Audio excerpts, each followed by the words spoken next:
that's why it keeps doing this. Okay.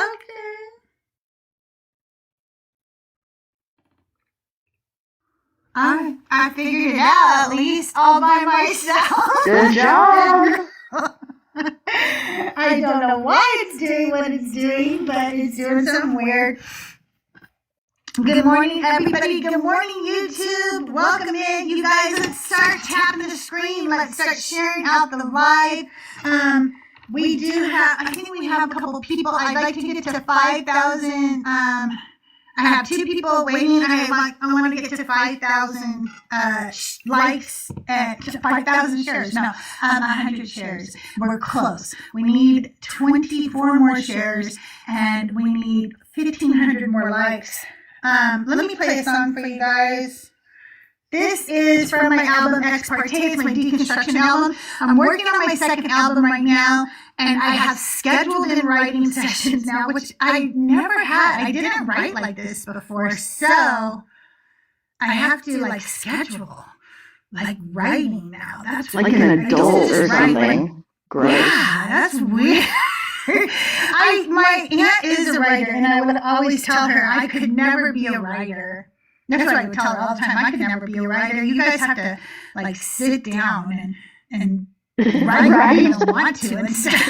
I'm the same way. It's like, no, I like it. Why would I try to do it? For a job? Yeah, I'm not going to do that. But now here I am writing a lot. And so I have this sermon for you. I started working on another sermon that I realized I was working on the wrong one.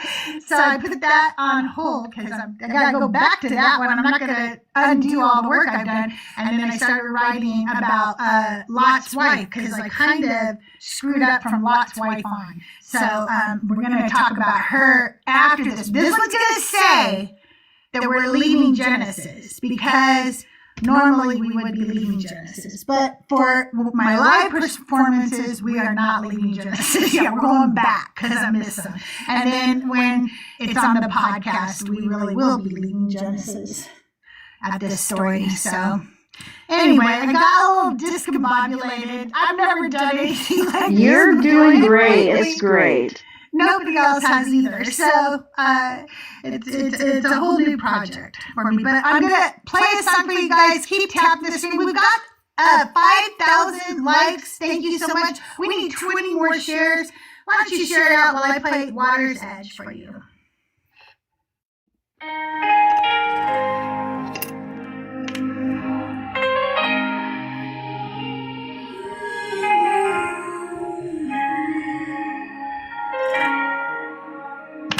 You said, come, child, lay down your sorrows. You said you would be there through all my tomorrows. So I came believing you'd dry all my tears. But you left me waiting, alone with my fears. When will you draw near?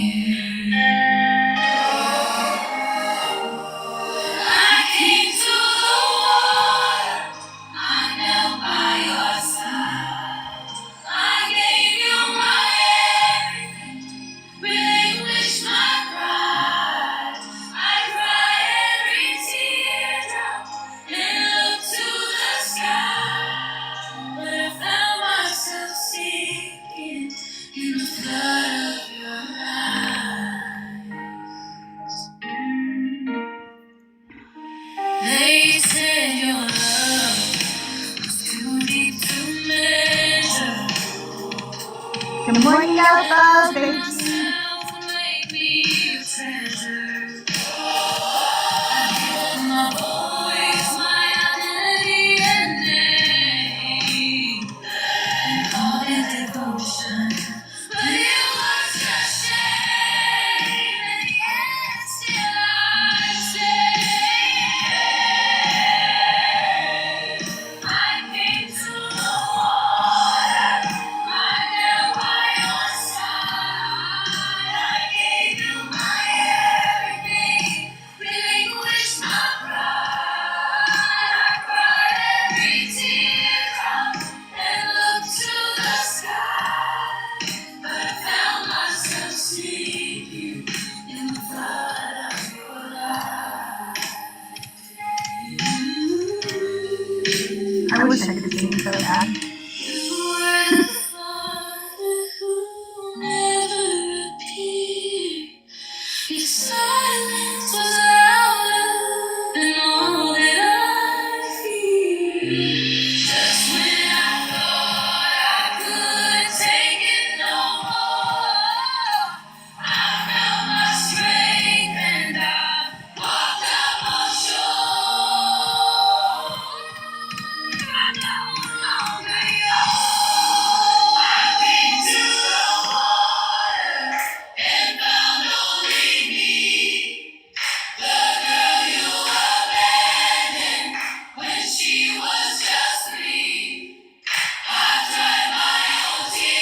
cry sometimes too when I listen to this song. It's a very personal song to me. When I was growing up, there was a song that was called "For Those Tears I Died," but the chorus was "Come to the water, stand by my side. I know you are thirsty, you won't be denied. I felt every teardrop when in darkness you cried, and I strove to remind you that for those tears I died." And that was my favorite song because I cried. I lost my whole family, so yeah, I wanted to know that the God of the universe had seen my tears and felt my tears. And when I grew a little bit older, my sister passed away. She was hit by a drunk driver, and I really loved this song, so I asked them to sing it at her funeral. And now that I'm deconstructed, I want to enjoy that song still. I wanted to feel that song still, but I came to the water and there was nobody there. And so I wanted to reclaim the song, and that is me reclaiming the song, Water's Edge. I was going to say that's a nice story. Nice isn't the right word, but it's a good story. All right. Are you ready, Leif? This is a tough one. Yes, I'm ready. Good morning, Catholic. How are you today? Yes, good morning, good afternoon, wherever you're. Listen, angels do possess people. It's fallen angels. They're demons. We have documented cases No. of this. That's not my question. That's not my question, sir. You can flip. You guys like to flip things. I know what a demon is. I'm asking why angels themselves don't possess people to do good things. Oh, because that's not the way that things work with regards to... I know, because that would make sense. Do you want me to answer your question? Or you just in this religion. So you don't really want me to answer the I'm question? allowed to talk. Oh, so you just don't want me to answer the question, though? Well, you don't have an answer. Oh, I have an answer, but you're not apparently going to allow me to answer your question. Okay, go ahead and tell me and show me scripture where this is at. Why angels don't. Yeah, I don't have to show you scripture. I'm a Catholic. We're not sola scriptura. Oh no, you do have to show me scripture because I'm not Catholic and Catholics suck ass and your fathers suck ass. So I don't listen to your stupid fathers who don't even agree with each other. Yeah. So, but anyway, you don't even believe in the Bible, so I don't have to show you scripture. Now, the fact of the matter is, are you going to allow me to answer the question? She's going to run away. You don't get platformed if you don't answer my question. I actually can't stand that guy, so I just wanted to torture him for a minute. Sorry, I just was playing. That's I'm a sorry, answer. guys. I was never gonna really let him talk. He gets to talk on too many of the men's platforms. Let the men have him, okay? I'm not gonna talk to him. Okay, here's a hopefully a real person here. We'll talk to you. Hey, Bearded, how are you? Hey, how's it going, Crystal? How you doing this morning? Going good. Good. How are you this morning? I'm doing all right. Just had a little bit of time. I thought I'd pop up and say hi. How are things? Good. Hang on one second. They're saying I have an echo. Okay, let me try something. Silly Goose, on YouTube, do I still have an echo? I had some headphones plugged in. And it might have been the headphones doing that. Let me know if it still has some kind of echo. I think Silly Goose is talking about YouTube. Not here. Anyway, I'm sorry, Bearded. I interrupted you. What's new with you? What did you come up to talk about today? Or did you come to hang out?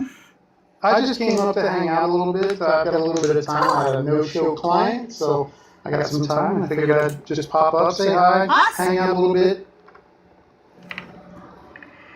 Awesome. All right, we've got somebody loading in here. Give them a second. they've got that Holy Spirit Wi-Fi going for them right now.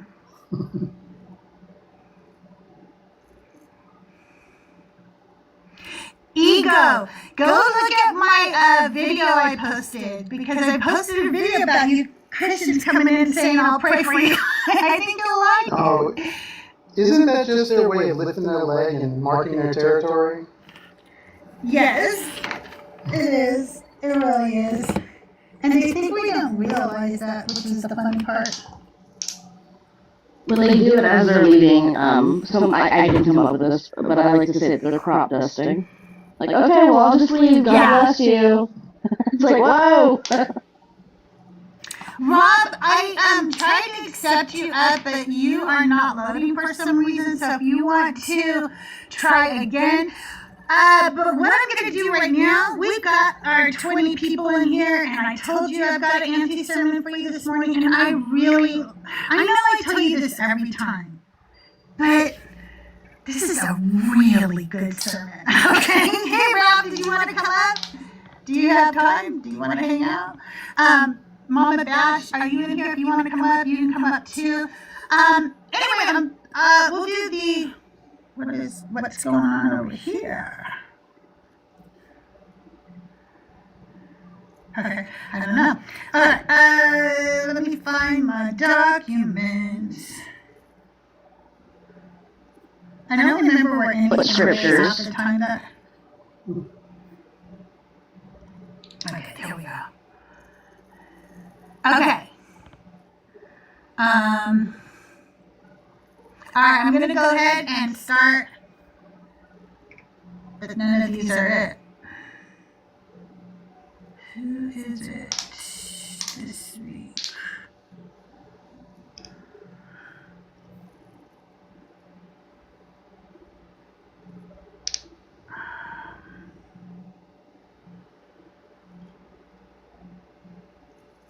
Yeah, one more heart. Oh, she just got her flash goal. Yay! Yay! Thank you so much. Thank you. All right. Are you guys ready? Here we go. If you both wouldn't mind muting up while doing the sermon, I'd appreciate it. I'm going to bring Rabbi up and Pax up. And as you come up, if you guys will mute, and then I'll read this week's sermon for you. Dust rises under your sandals. Not the clean dust of an empty road, but the thick, lived-in dust of a camp that has been walked and worked all day. Feet, hooves, children running between tents, goats tugging their ropes. Every step lifts the powder into the air where it floats in the sunlight before settling again onto wool and leather and skin. The smell hits you first. Animal dung drying in the heat. Wood smoke curling up from a low cooking fire. Bread baking on flat stones. And underneath it all, lentils. A pot somewhere nearby is bubbling slowly, thick and earthy. Lentil stew. Someone has thrown in onions. Maybe garlic if the household was lucky that season. The smell drifts through the camp and mixes with smoke and sweat, and the mixture is both hunger-inducing and nauseating at the same time. The afternoon sun presses down on everything. You feel it on your shoulders, on the back of your neck. It settles into the fabric of the tent and warms the packed dirt under your feet. Goats bleat impatiently. A donkey snorts somewhere behind you. Sheep shuffle and stamp the ground. Flies buzz lazily in the heat, circling the animals, landing and lifting again. Children dart through the camp barefoot, chasing each other between the tents, their laughter sharp and sudden in the heavy air. A baby begins to cry. Somewhere a woman calls out a name, and somewhere in the distance you can hear the pounding of grain with a steady, hollow rhythm. Voices drift through the smoke. Low, male, serious. Men sitting close together in the shade of a tent, speaking in the quiet tones of people who believe the future belongs to them. And just beyond the cooking fires, under the shade of a wide goat hair tent, sit the men everyone in this camp knows. Jacob's sons. The men whose names will one day become the tribes of Israel. Look closely and you can pick them out. There is Reuben, the oldest. His name means see, a son, the firstborn, the one who grew up believing leadership would someday belong to him. We know that Reuben had at least 4 sons. The Bible tells us that much, which means we know he had at least one wife, possibly 2, and a man of this stature might have had a concubine or 2 as well. Next is Simeon. His name means he has heard. The second son of Leah, the brother who grew up right behind the firstborn, close enough to power to taste it, but never quite holding it himself. The text tells us Simeon had 6 sons, 6 boys, means a household that was already substantial. It would not be surprising if more than one woman lived in his tents, perhaps 2 wives, and in a clan like this, possibly a concubine as well.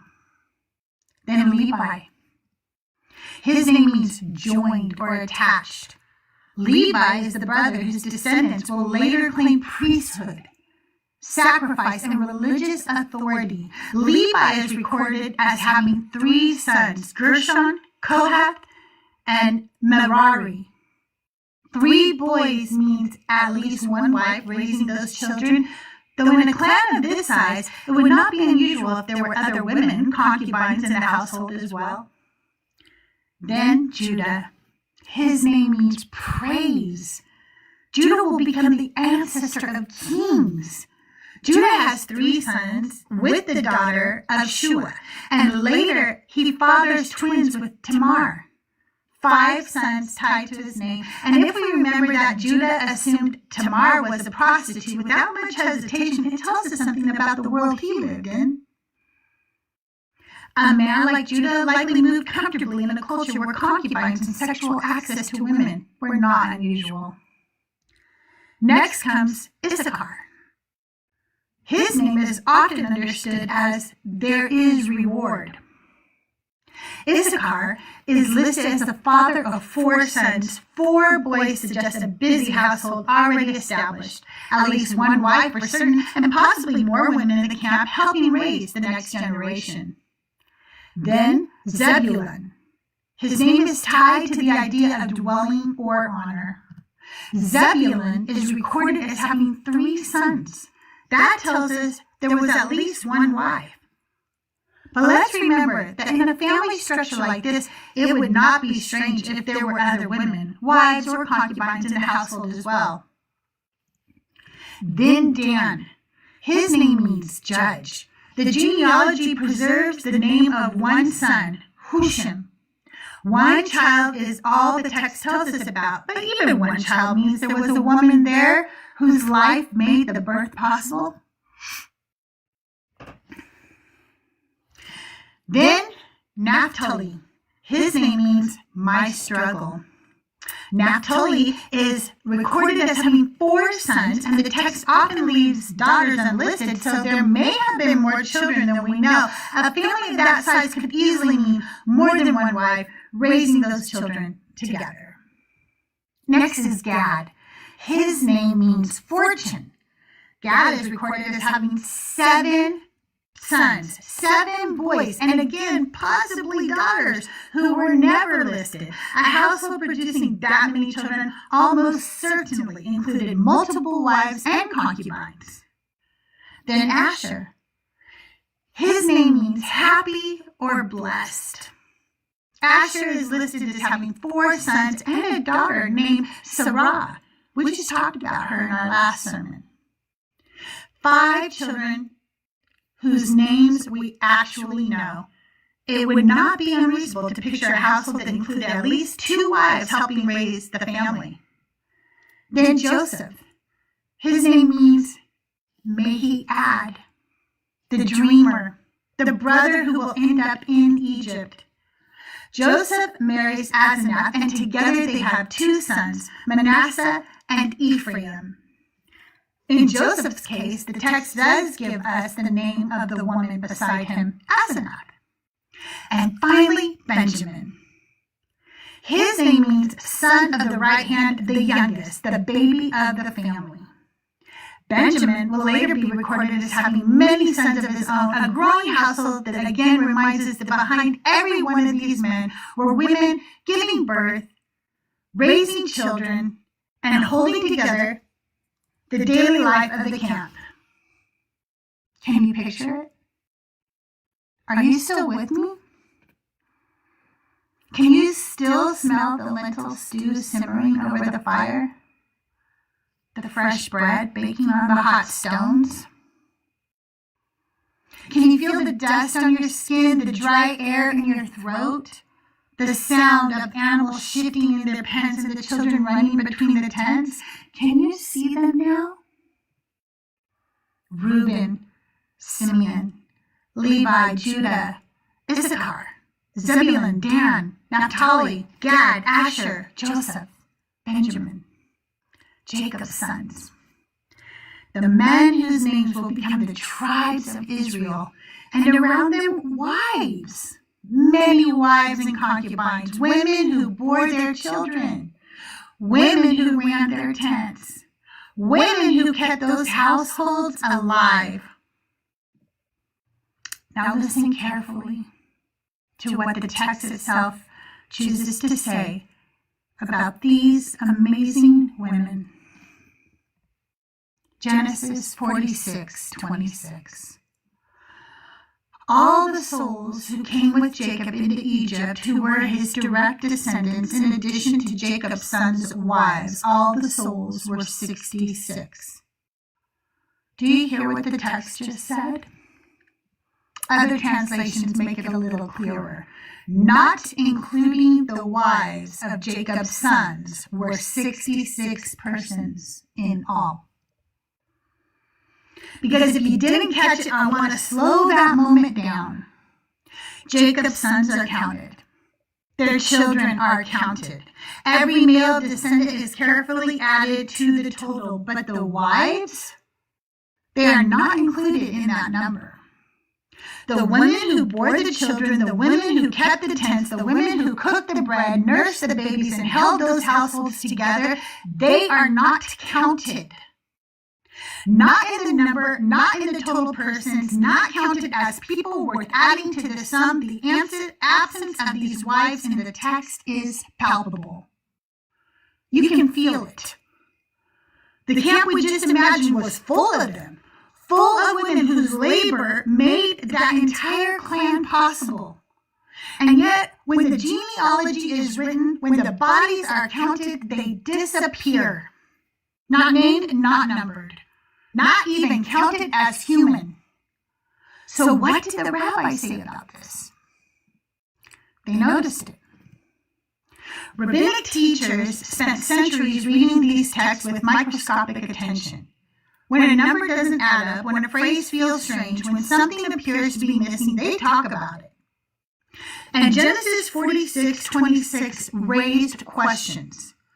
The medieval Jewish commentator Rashi addressed this verse directly. Rashi explains that the number in the passage is not meant to count every person traveling in Egypt. Instead, he says the text is counting only those who came from Jacob's own body. Rashi writes that the verse counts those who came out of Jacob's thigh. In other words, biological descendants, sons, grandsons, members of the patriarch's bloodline. The wives of Jacob's sons did not belong to that lineage, so they were not included in that total.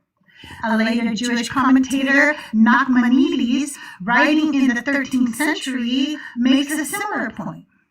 He explains that the purpose of the genealogy in Genesis 46 is to trace the family line that will eventually become the tribes of Israel. Because the daughters-in-law were not themselves descendants of Jacob, they were simply outside the scope of the count. The rabbis, in other words, understood this verse as a genealogical tally, a bloodline count. and rabbinic literature becomes very interested in the mathematics of that count. In the ancient rabbinic work, Genesis, Rabbah, the sages begin debating how the number of Genesis 46 actually work. They ask questions like, which grandchildren are included? Are daughters counted? How does the total reach the number the text claims? Whole conversations unfold around the arithmetic. But notice something important.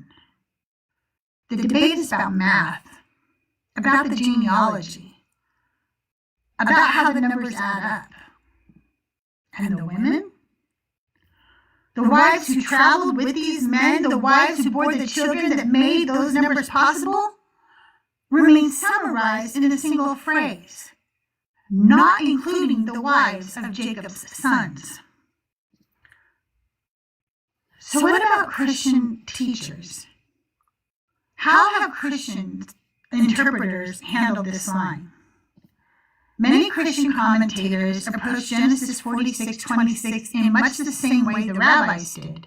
They explain that the verse is not trying to count everyone who traveled to Egypt. Instead, they say the text is only interested in tracing the covenant family, the line that descends from Jacob. Matthew Henry, the 18th century Christian commentator whose work still appears in many Bible study tools today, explains that the number given in Genesis is a count of Jacob's descendants only. The wives of the sons, he says, are excluded because they were not part of the patriarchal line being traced. John Gill, an 18th century Baptist theologian known for his extremely detailed verse-by-verse commentary, says something very similar. Gill notes that the verse counts those who were of Jacob's loins, meaning those who descended directly from him. The daughters-in-law, he writes, are not part of the reckoning because they entered the family by marriage rather than by birth. Later evangelical commentators repeat the same explanation. The text, they say, is not giving a population count. It is giving a lineage count, a tribal count, a covenant genealogy. And because of that, the wives are simply left outside the number. But notice something again. Whether we listen to rabbinic teachers or Christian commentators, the explanation is the same. The genealogy follows the men, the bloodline of Jacob, the structure of the tribes, and the women who made those tribes possible, the women who bore the sons that filled these lists, remain summarized in a single phrase, not including the wives of Jacob's son. So what about writings outside the Bible?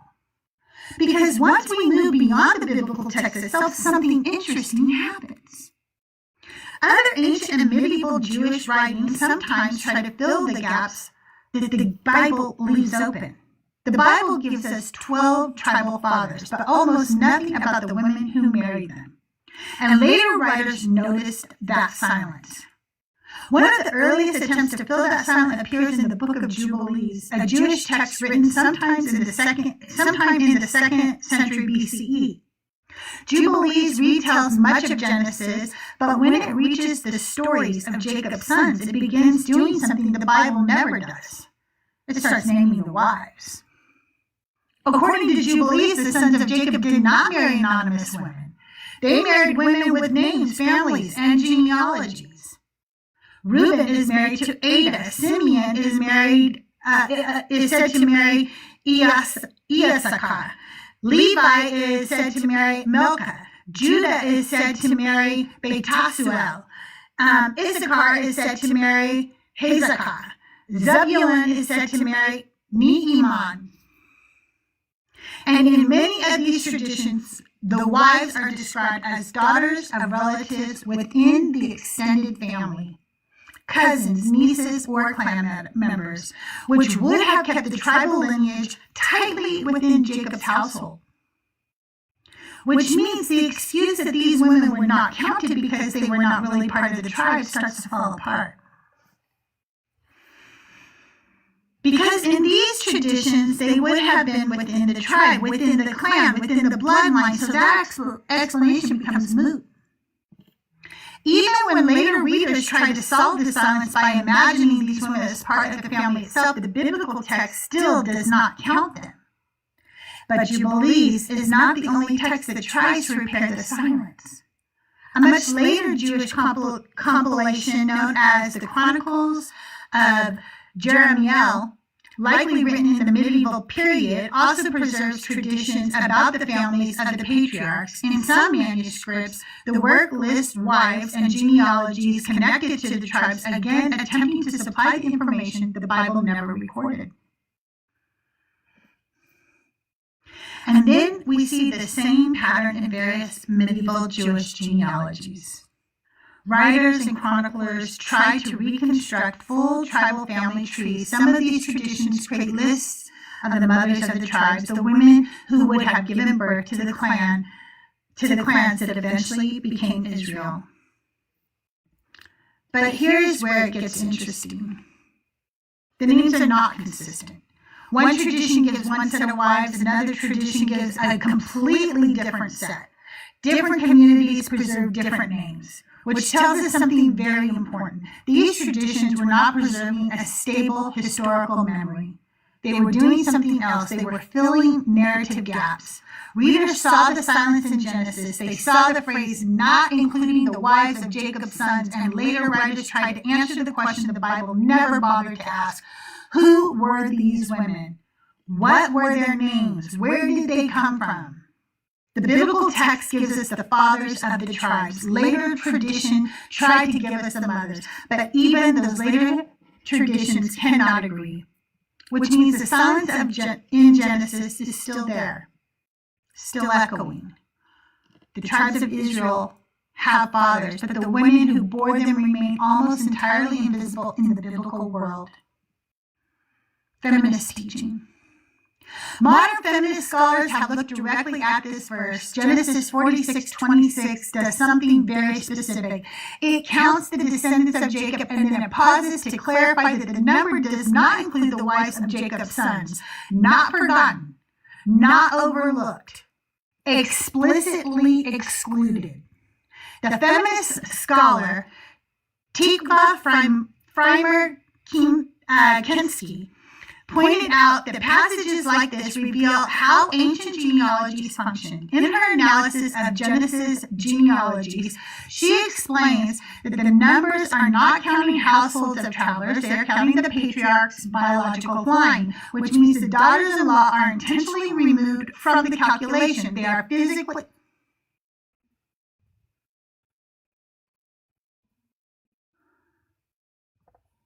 I'm sorry, I'm getting a restriction.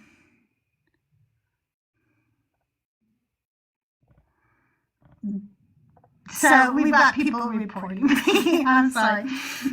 Let me go back a minute. But when the census is written, they are wait. I'm sorry, I have to go back. I lost my place. That happens with ADHD. Which means the daughters-in-law were intentionally removed from the calculation. They are physically present in the migration up to Egypt, but they are not part of the lineage being tallied. Another scholar, Carol Myers, notes that this kind of exclusion highlights the difference between lived reality and literary accounting. In reality, the wives were part of the traveling group. They would have walked the same road into Egypt, managed the same households, and raised the children whose names appear in the list. But when the census is written, they are subtracted. Feminist scholars often point out that Genesis 46:26 does not merely fail to mention the women, it specifically tells the reader that they have been removed from that number. The verse is effectively doing two things at once. It acknowledges that the wives exist, and then it mathematically erases them. All the souls who came with Jacob in Egypt, not including the wives of Jacob's sons. The text itself tells us they are there. The text itself tells us they do not count. This is where the verse stops being a curiosity and starts becoming a revelation. Genesis 46:26 does not merely overlook the wives, it tells us they are there. And then it tells us they do not count. All the souls who came with Jacob into Egypt, not including the wives of Jacob's sons. Let that sit there for a moment. Because we just spent time imagining the camp. We smelled the smoke from the cooking fires. We heard the animals shifting in their pens. We watched the brothers sitting together under the shade of a wide goat-haired tent. And all around them were women. Women kneading dough, women grinding grain, women nursing babies, women carrying water, women calming frightened children as the camp prepared to move. Women who packed those tents. Women who walked that long road to Egypt. Women whose bodies carried the sons whose names fill the tribes of Israel. They were there. And then the verse arrives and subtracts them. Not counted, not named, not even included in the number. And when you look at that honestly, the implication becomes hard to ignore. This story was written by men who did not consider women fully human. And to me, this verse alone sets the tone for the entire Bible. Because right here, the text tells you exactly how this system works. You are present, and then you are erased. You are literally standing in the story, walking the road, raising the children, building the households, carrying the future of the tribes in your body, and then the text turns around and says, you do not count. Not metaphorically, not poetically, numerically. You do not count. It does not matter if those wives came from the same tribe. We know that some traditions say they did. It does not matter that they were part of the extended family network that produced these tribes. It does not matter that they were the matriarchs whose bodies carried the very lineage that later generations will call sacred.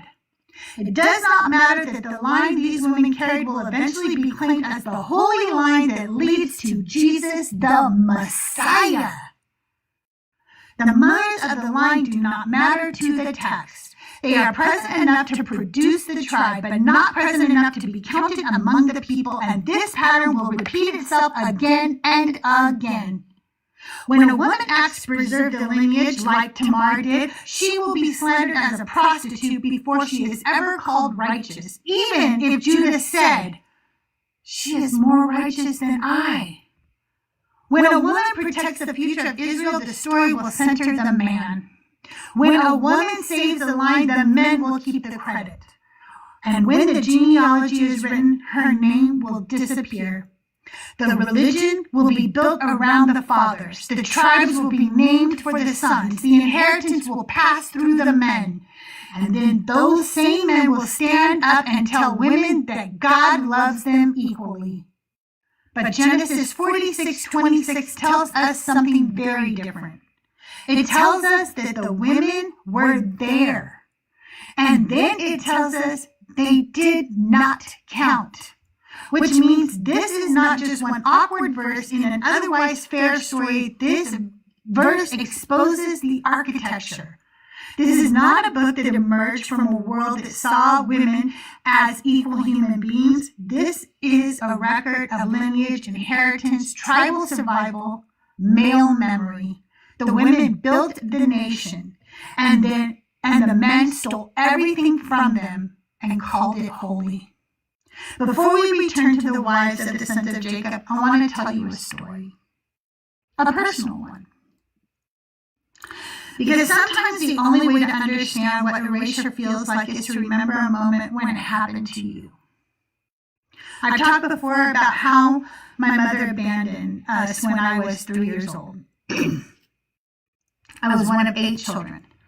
My mother left, my father was arrested for abuse, and I was placed in an orphanage. Eventually, I was sent to live with my aunt and uncle. And from the time I was 3 years old, that house became my world. My aunt, my uncle, my 2 cousins. To me, that was my family. That was my mom and dad. That was my brother and sister. It was all I knew. And I loved them. This is hard to talk about because that love did not always feel reciprocated. In fact, most of the time it did not. My mother and I did love each other, but that relationship was very difficult. Neither of us chose the circumstances that put us there. And that made things hard for both of us. My father and I loved each other very much. Sometimes we were a little too much alike. We were both very opinionated and sometimes a little too dogmatic. But we both had big hearts and we loved each other deeply. Years later, when my father died, there was a funeral. At the time, I had been living in Kansas. I owned my own business as a wedding and event photographer and videographer. My husband had been an engineer, but there had been huge layoffs in the aerospace industry. So we built that business together and sustained our family. We had 3 children. I was a devout Christian at the time. We were doing pretty well. At the funeral, my uncle stood up to give a speech about my father. He started talking about how much my father loved his children. He talked about my cousin, how proud my father was of him, how he had served in the Air Force, how he had a beautiful wife, how he was a devoted son. Then he talked about my sister, how proud my father was of her, how she owned her own thriving business, how she had a beautiful family and a beautiful home. And then, almost as an afterthought, he said, "Oh, and there's Crystal. I think she lives in Kentucky or something, and she's got some kids." That was it. I couldn't even remember what state I lived in. I've never hurt anyone in that family. I have never done anything to deserve that. But in that moment, I was erased. Intentionally, just to hurt me. My uncle erased me.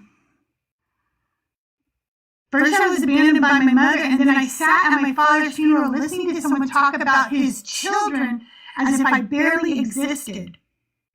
My father and I loved each other very much, but on that day, I was erased. And if you have ever experienced something like that, then you know exactly what that feels like, which is why I want you to sit with the question for a moment. What would it feel like if that erasure lasted for thousands of years? What would it feel like if entire religions were built around your family? Then nobody ever bothered to remember your name. And that brings us back to the wives of the sons of Jacob, the women who were there. Remember the camp we imagined? The smoke from the cooking fires, the animals shifting in the pens, the lentil stew simmering in the pot, the stew we smelled wafting through the air. That was her making it. Maybe it was Ada, the woman later traditions say married Reuben. She's standing there stirring the pot because Reuben likes it that way and his sons are hungry. And somewhere nearby there's another woman, maybe Iyasaka, the woman Jubilee says married Simeon. She's kneading the dough to make the bread that will go with the stew because the men are hungry, the kids need to be fed, the animals need water, the tents still have to be packed. There are 1,000 things that have to get done just to keep the camp alive. Those women were there, they were cooking the food, they were raising the children, they were keeping the entire household functioning. And their bodies were carrying the sons whose names would become the tribes of Israel. Now fast forward, the year is 2026. Let's bring those women here, right now. Let's sit them down and show them the story. Let's tell them that entire religions were built around their family. That billions of people on this planet organized their lives around the tribes that came from their households. Let's tell them that one of their descendants is believed by many to be the Messiah, the God of the universe. And then we show them Genesis 46:26. And we explain to them that when their family was counted, they were not. Their husbands were counted, their sons were counted, their grandchildren were counted, but they were not counted. They were present, but they did not count. They were erased. They were not named. They were not even counted as human. And when we bring them back and sit them down and show them how they were erased, how we were told they did not matter, how they were not counted as human, I want to turn and ask you something. You women who are listening right now, do you understand what that means to you personally? It means you don't count. It means you don't matter. Because if you can take yourself for 1 minute and imagine being one of these women coming forward through time and discovering that you were completely removed from the story that produced the Messiah, the one people claimed is the God of the universe, your body produced that line, your womb carried that lineage, and your name did not matter enough to be recorded, then I need you to understand something. You are that woman. They are erasing you right now in the name of this religion. Every time they take one of... I'm getting another...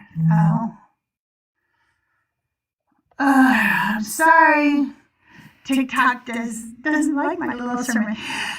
Every time they take one of your rights away, they erase you more and more. This story right here, this verse right here, this is the biggest red flag before the rest of the story continues. Because after this, we leave Genesis. Do you understand that? We are leaving Genesis. The entire story is moving on. The tribes will grow. Kings will rise. Prophets will speak. Empires will rise and fall. And right here in the first book, before the story even gets going, the text tells you exactly where you stand. You don't count. You are not counted. You are not considered part of the number. You are not human. You don't count as human. The text is telling you that right now. If there was ever one single verse that tells every woman on the face of this earth that the Abrahamic God is mythology made up by men, for men, to men, about men, a male-centered, patriarchal, misogynistic system, it is this verse, Genesis 46:26. You don't count. So where does that leave us? What do we do with a verse like Genesis 46:26 once we have seen it clearly? The wives were there, the mothers of the tribes were there, and the text told us plainly they did not count. So now we have to ask ourselves some hard questions. How many ways are women still being erased today? Because patriarchy does not only erase women in ancient texts, it erases women in laws, it erases women in politics, it erases women in culture. And every time I hear a woman say something like, I'm not into politics, or I'm not political, what I hear is something very different. What I hear is, I don't care if they erase me, and I don't care if they erase you either. And I'm going to say something that might make some people uncomfortable. If you are a woman and you say things like that, you are not a girl's girl. You are participating in misogyny. You are helping the system erase women. Because the truth is, whether you like it or not, the world is political. Women's rights are political. Our bodies are political. Our safety is political. Our freedom is political. This is not just something that happened in ancient texts. It is still happening today. According to a 2023 global study by UN Women and the United Nations Office of Drugs and Crime, about 89,000 women and girls were intentionally killed worldwide in 2022. And here's the part people often do not say out loud. The overwhelming majority of those killings were committed by men. In fact, the study found that around 48,000 of those women were killed by intimate partners or family members, meaning someone they knew, someone they trusted, someone inside their own home. That works out to be about 133 women killed every single day. Most often by the men closest to them. And when we look at whose cases are ignored or left unsolved, the pattern becomes even clearer. In the United States and Canada, Indigenous women face some of the highest rates of violence in the world. The U.S. Department of Justice has reported that more than 4 out of 5 Native American and Alaska Native women experience violence in their lifetime. And many of those assaults are committed by non-Native men. At the same time, thousands of cases involving Indigenous women remain unresolved unresolved or poorly investigated in Canada. The National Inquiry into Missing and Murdered Indigenous Women and Girls documented more than 4,000 cases of missing or murdered Indigenous women and girls between 1980 and 2012, and advocates believe the real number is even higher. So when we talk about women being erased, we are not just talking about these ancient verses. Women are actually being erased physically today by horrendous numbers, killed, disappeared, ignored. And far too often the violence is coming from the same place it did in the ancient world, from men who believe women do not count. It's time that women start facing these very real truths. If you don't realize that the attack on trans rights is an attack on women's rights, if you refuse to acknowledge that they bombed an all-girls school intentionally, then you are allowing women to be erased. You are actively helping women be erased through willful ignorance. Now listen carefully. None of us can fight every fight. None of us can fix every injustice. But every one of us can choose something. I don't know why it just made me really emotional. Pick one issue. Pick one place where women are being erased. And make that your fight. Maybe it's reproductive rights. Then learn everything you can about it. Learn the laws in your city, your county, your state. Volunteer, organize, advocate. Maybe it's equality in the workplace. Then make that your mission. Fight for fair pay. Fight for maternity protections. Explain what DEI actually meant before people twisted it into a political scare word. Because things like maternity leave protections existed because of policies like that. Pick something. Make it your passion. Make it your hobby. Make it your life's work. It does not matter what the fight is. What matters is that you do something. And while you're doing that, educate yourself. I don't have a formal education. I never went to college. I wanted to. It's something I still regret. People tell me it's never too late, but the truth is college costs money, and I don't know if I could ever use a degree enough to justify the cost. But that does not mean I stopped learning. Right now, I'm taking Hebrew classes every Friday in my Discord. And that's amazing. There is a rabbi and a Hebrew scholar there helping people learn Hebrew for free. Education is not locked behind the university gate.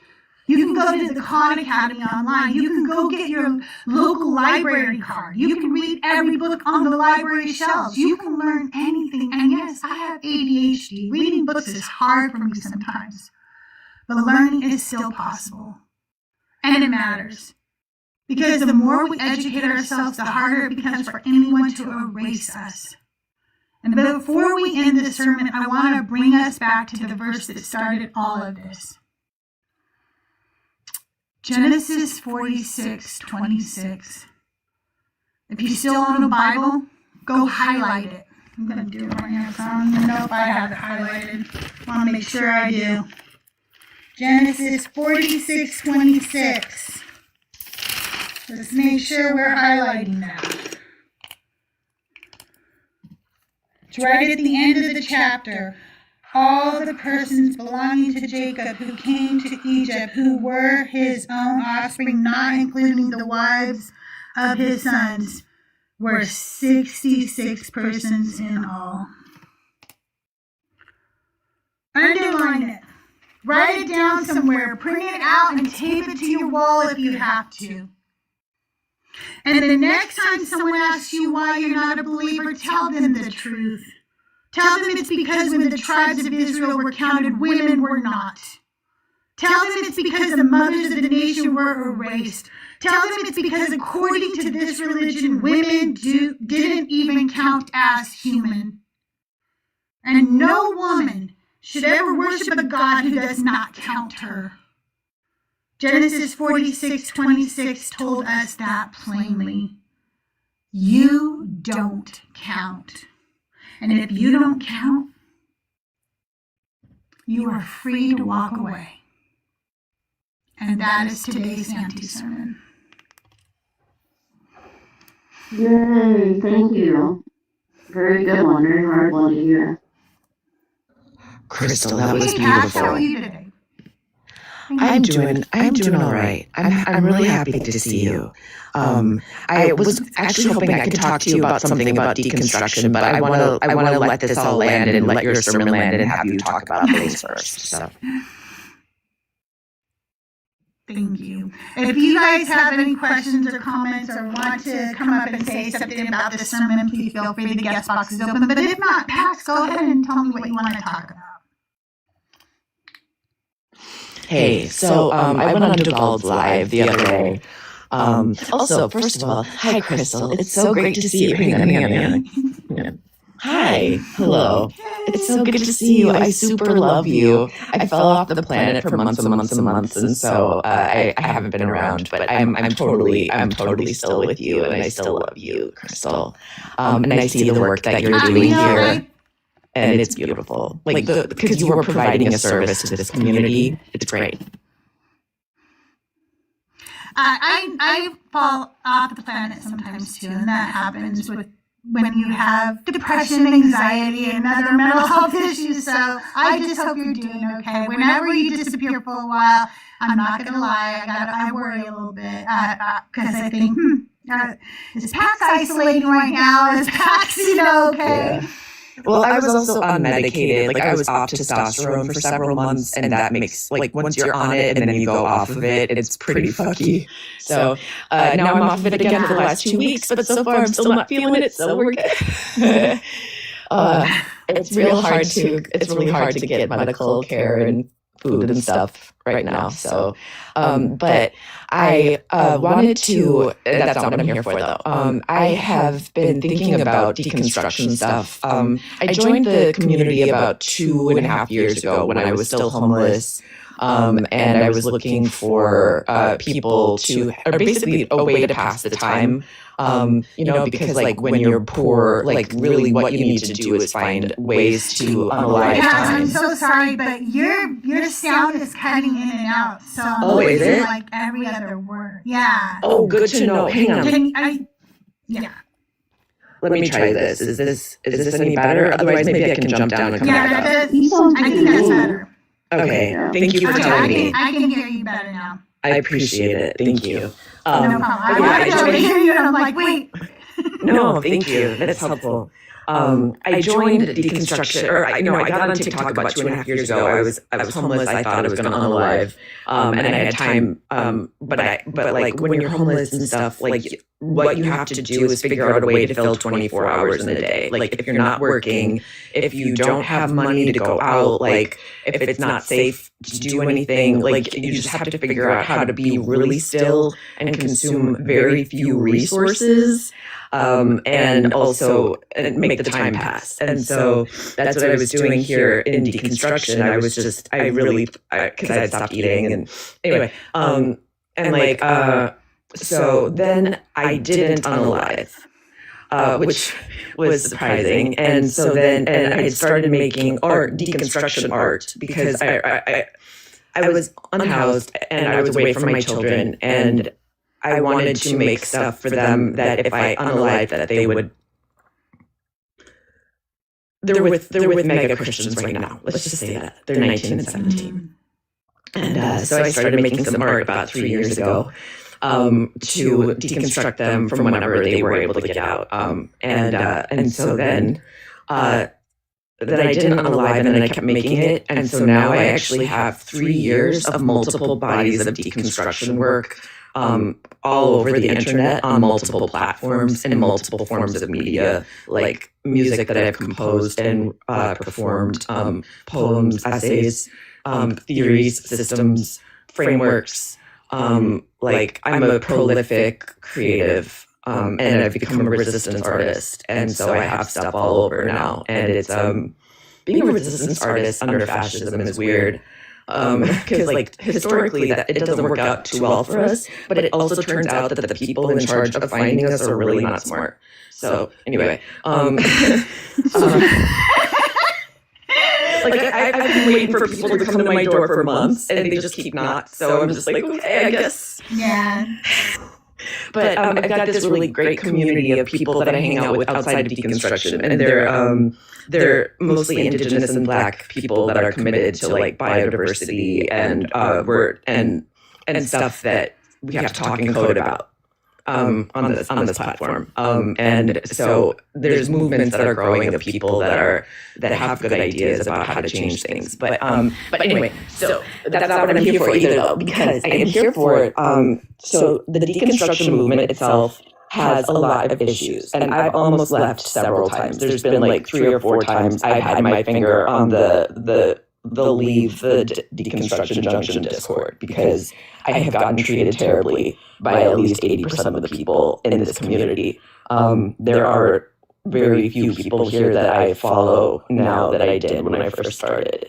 And I don't see that, like, I'm not surprised by that, and that actually doesn't bother me that much, if that makes sense, because, like, this is the first time in history that something like this has really been happening, that where we can all, like, come together and, like, find each other because of the internet, right? But in the past, all of, like, community, like our way of having community has been gatekept by the systems of oppression and forcing us to only be able to participate in community in ways that they tell us, right? So in churches or in what spaces where they force us to pay and behave a certain way, right? And so the fact that the deconstruction community is behaving like the body of Christ, which is a dysfunctional system, it's not that surprising because we don't have any good examples. But I'm realizing that like there's been enough time in history where people like me and other people have been able to understand that like the patterns of the things in history that have been bad have been because of hierarchy. And so the patterns of the systems that have been good, even the ones that didn't last, the ones that didn't last was because of hierarchy coming in and unaliving them, right? But the systems that were good were based on like a web structure. And web is sort of the way that all of everything works anyway. Trying to force a hierarchy into human society is unnatural, and I don't think it works. So the thing is, though, like webs, those exist outside of the systems that already exist. Like, because we're doing it. This is a web. You and me, like, you and me are, if we think of ourselves as a line, as a thread, and then every time we interact with someone, we weave around with the web with somebody, right? Like, and then we imagine how that goes along with everybody. And so, like, right now we've got 3 people in the web on here, then we've got 28 people down there. But each is a thread that can connect to other threads. This is outside of politics. This is outside of education. This is outside of borders.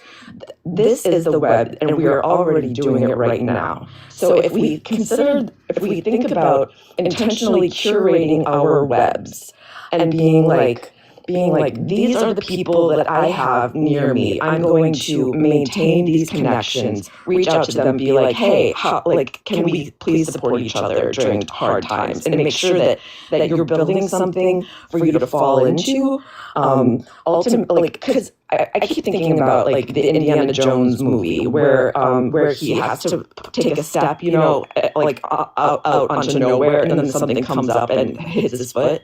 Like, that's not going to happen. We've learned that, right? But you know what could be there is the web that we've already built for ourselves and with each other. And so I think that the problem with the deconstruction community so far, which it's brand new, and of course there's going to be problems, that's just the way that groups of humans work, is maintaining the connections to make sure that we don't lose people's threads. And intentionally making sure that we're not only shining the top creators, right? And make sure that we're supporting people in ways beyond just an entertainment show talking to Christians that are engaging in bad faith. Because I'm getting real tired of that show. But also, well, let me step in here for a second. I think that a lot of times people, one, put a little bit too much pressure on me. I'm just going to share that right now with you. I'm an admin for a Discord server. That's what I am. It's just one of many, many, many, many Discord servers. The amount of people who come to me in a week who need help and somehow think that I'm somehow going to be able to financially help them or help them in some way is overwhelming to me, to say the least. It is very hard for me because I don't have money, and I try my hardest to help every single person I can, or get their word out there, or talk to creators, do whatever I can. But they also expect me to police all the creators and know everybody in the creator. We have almost well, I just want to say, so I hear just a lot of like things that people say about the community and how there's people that are not good. There's not going to be. There's 6,000 people just in the Discord alone, but that is just a fraction of how many people are in this community. And if we're all deconstructing this harmful religion, we're all going to be at different phases of that deconstruction. And because we're in that those different phases, I am going to have things that I need to deconstruct that could be still harmful to others because, well, that's what I was indoctrinated into believing, you know what I mean? So I'm not really sure, then what, I guess I missed the point because I think that what you're saying is that we need to somehow not let people slide through, but I can't not let people slide through. The community is huge, and I can't take care of all of them. And it shouldn't be your job. Some of you all need to start picking up the gauntlets and go out there and do these, make your Discord and build your Discord up in your corner of the world, and let's just keep building these spots. And I think we'll catch a lot of the people who are falling through the cracks. I agree, Crystal, and thank you for saying that. And I was just about to get to the point where I now have a lot more capacity for things. I'm coming out of the bad place. I'm actually a really good leader. I have led a lot of groups, and I understand systems a lot. Yeah, you are. You really are. And what's actually great is the thing that you were talking about today, right? Like, I've been a leader as a woman in churches. And so when you were talking about how people don't listen to women, I got fired once from a worship director job for asking a male guitarist to tune. He didn't like my tone. So anyway, but anyway, so I have really good ideas actually on how like little procedures and stuff. I've had them for months. I just haven't had the capacity to bring them forward. But I have ideas on how to help immediately, starting with me, and then with because I think all we need is a few procedures, a few set of precedences, being okay, so if you have a problem with somebody, here's what you do, and ways, and just because we don't know how to do accountability yet. And I think that I can really help with that. I have sort of a framework I think that would be beneficial for especially because this community is just starting. So we've already lost some people. I think we can get back. And it's my goal to help start there to be a way for people to be able to participate in more than just the certain ways is all. And so it's totally nothing. You have been working your ass off. And so I'm not coming at you. It's just the reason I'm here and not in a lot of other places is that's it. So anyway, I love what you're doing. I want to do more. I have ideas. And so I hope to be taking on more. I feel like this is my community. I'm in a writer's group right now, and someone came up and was talking about how they were upset with the deconstruction community, and it was I was able to work it out, but I was like, I represent this community. I'm sorry for the harm that you experienced. This is that sort of thing. So like I feel. So even though I'm not here a lot, I still feel like I speak for the community when I'm out there, and it's really important to me that we do a good job of communicating things, and I can see where there's some communication drop-offs, and I'm happy to try to fill those in. So anyway, that's my little spiel. And I love you so much, Crystal. And please tell me where are you? Like, what is something that has been new for you lately that has been on your mind, that you've been chewing on, that like what's going on with Crystal?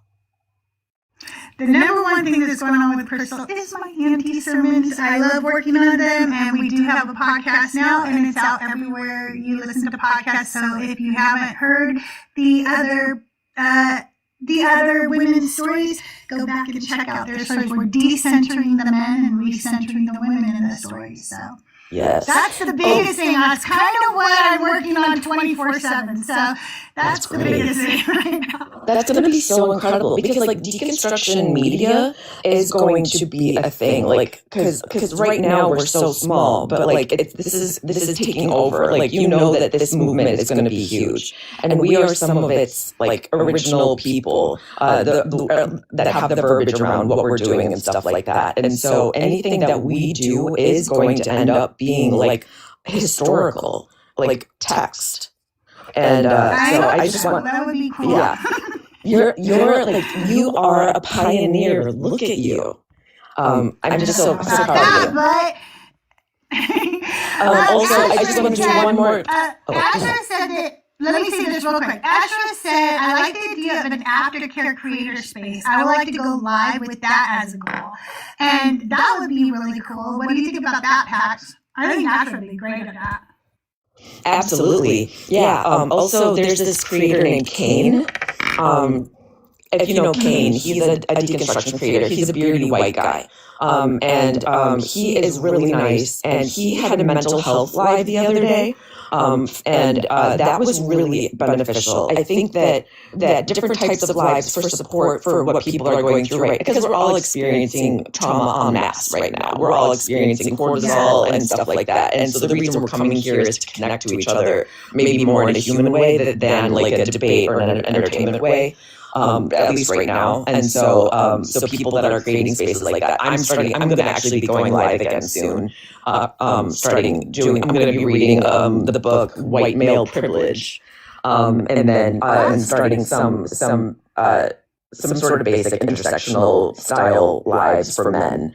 But yeah, there's education and group dynamics that can exist on this platform that we've never had access to before, and I think doing it right now it's the perfect time.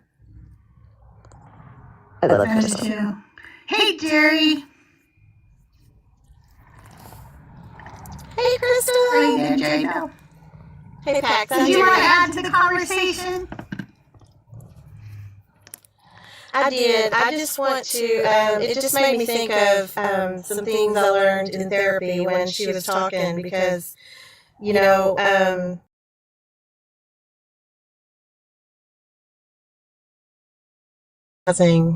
the things that your sermons are about are exactly what we need to be focused on.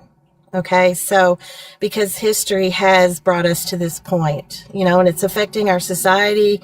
It's still a major, major part of why we have mental illness, why I had mental illness, because I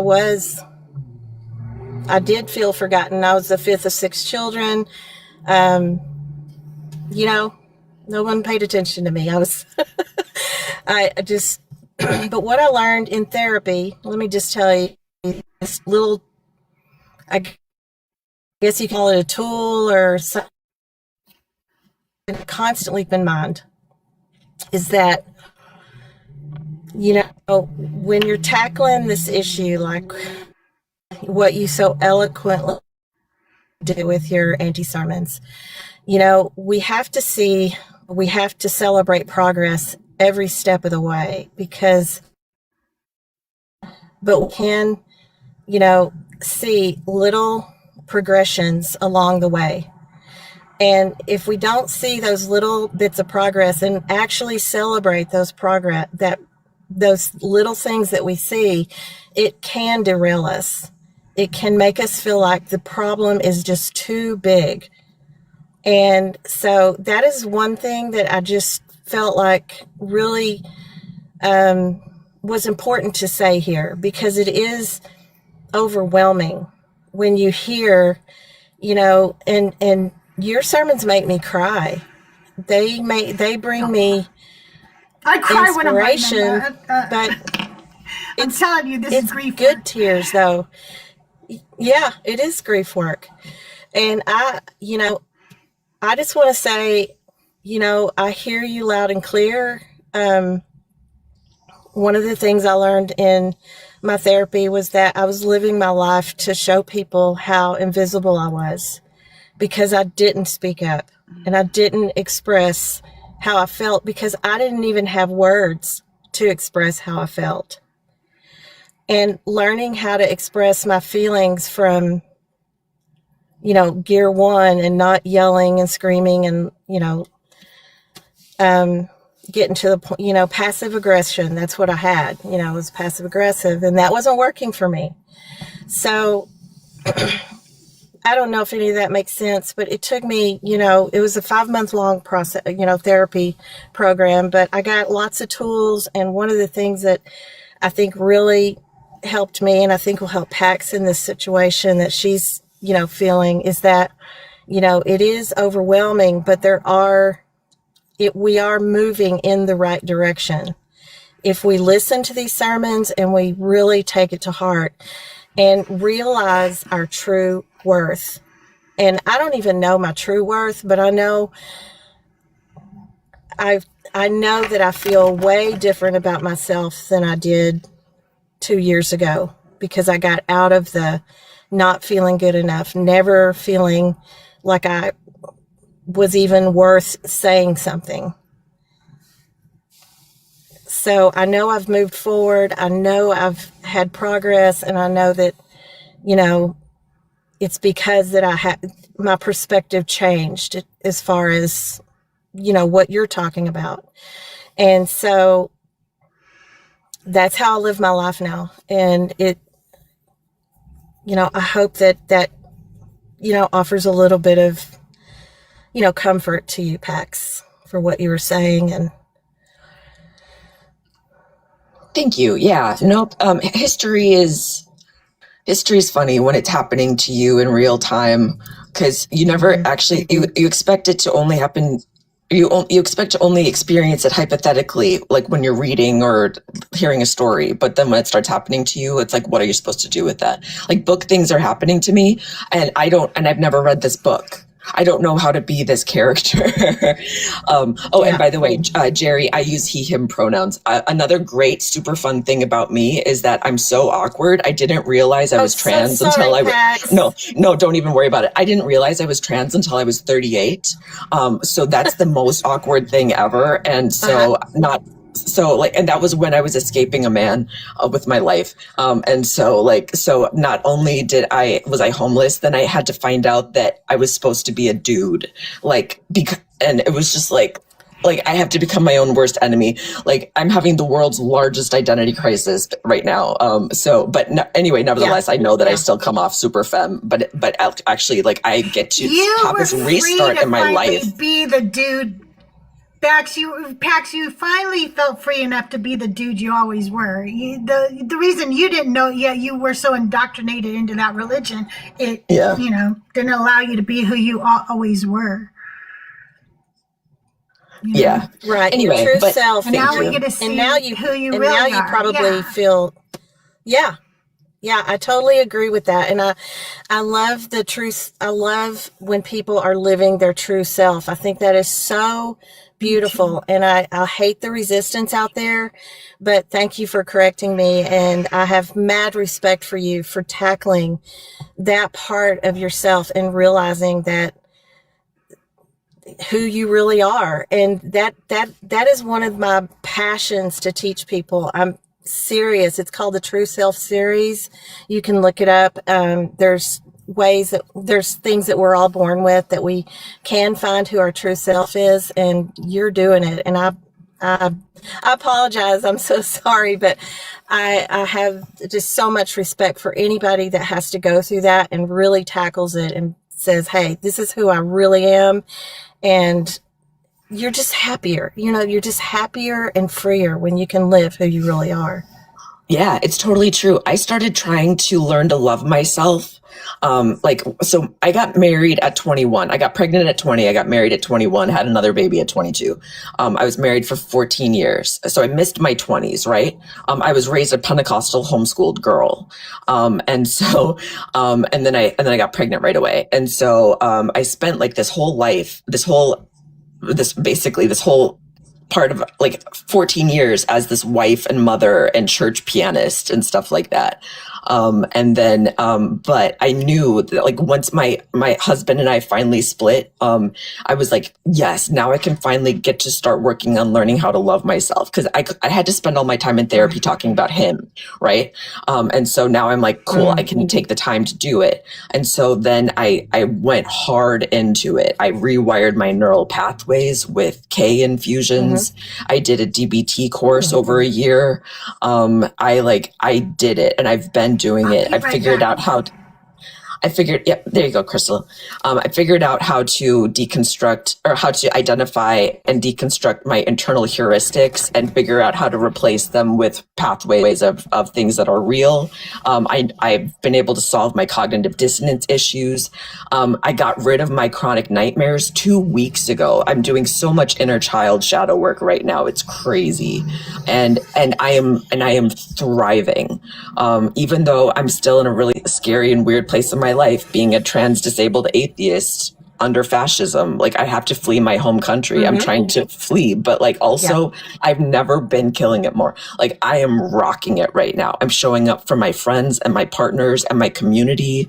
And healing during resistance or healing during fascism is resistance. That's what I'm doing. And it feels really good. That's great. Yeah. It's awesome. It's awesome. I'm so proud of you. I can't imagine how, like, me and my, like, very, like, what's the word? Like, very, like, sorry, that's my cat. She's fine, I promise. Me and my, like, very, like, privileged white girl bubble, the things that I have difficulty with, I can't even imagine other people. So, you definitely have, I don't want to say more respect, but I'm very aware of how much I don't know and having to deal with things that you help remind me of. And I appreciate that just on a completely personal, self-centered level. That is so sweet. That's all I ever want. Cause I've been through so much crap. I have lost everything and everybody. I've lost every sense of identity I've ever experienced. And I've lost, and mega Christians have my children right now. But all I really want is someone to say, Pax, like something that you said helped me. And now I have a tool in my pocket that I didn't before. That's literally, that's what feeds me. So thank you for saying that. Absolutely. Meant every word of it. All right. We all feel good about ourselves now. Now what? I'm just kidding. Speak up, express how you feel. It's okay. It's okay to express how you feel. It's okay to say what you need to say, even if the opposition is standing right next to you.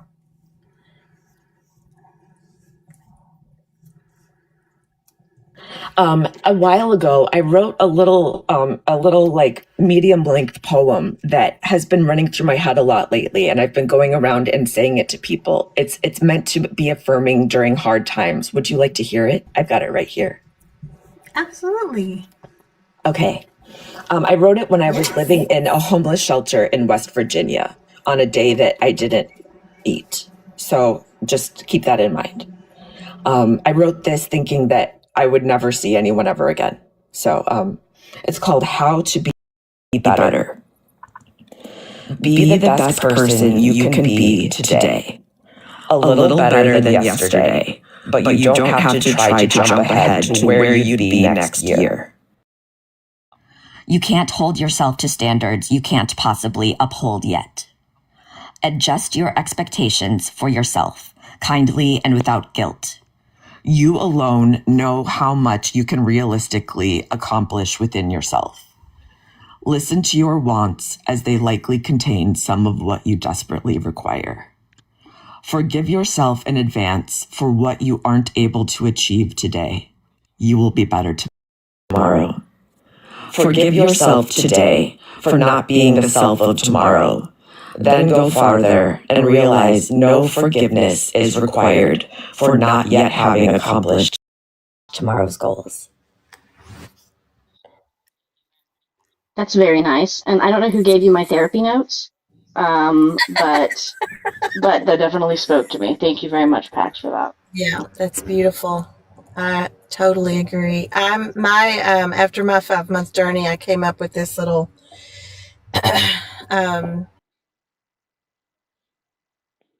and I'm proud of the woman I've turned out to be. I love that. That's perfect. Yeah, and I say it all the time. I just say it, and it still makes me cry.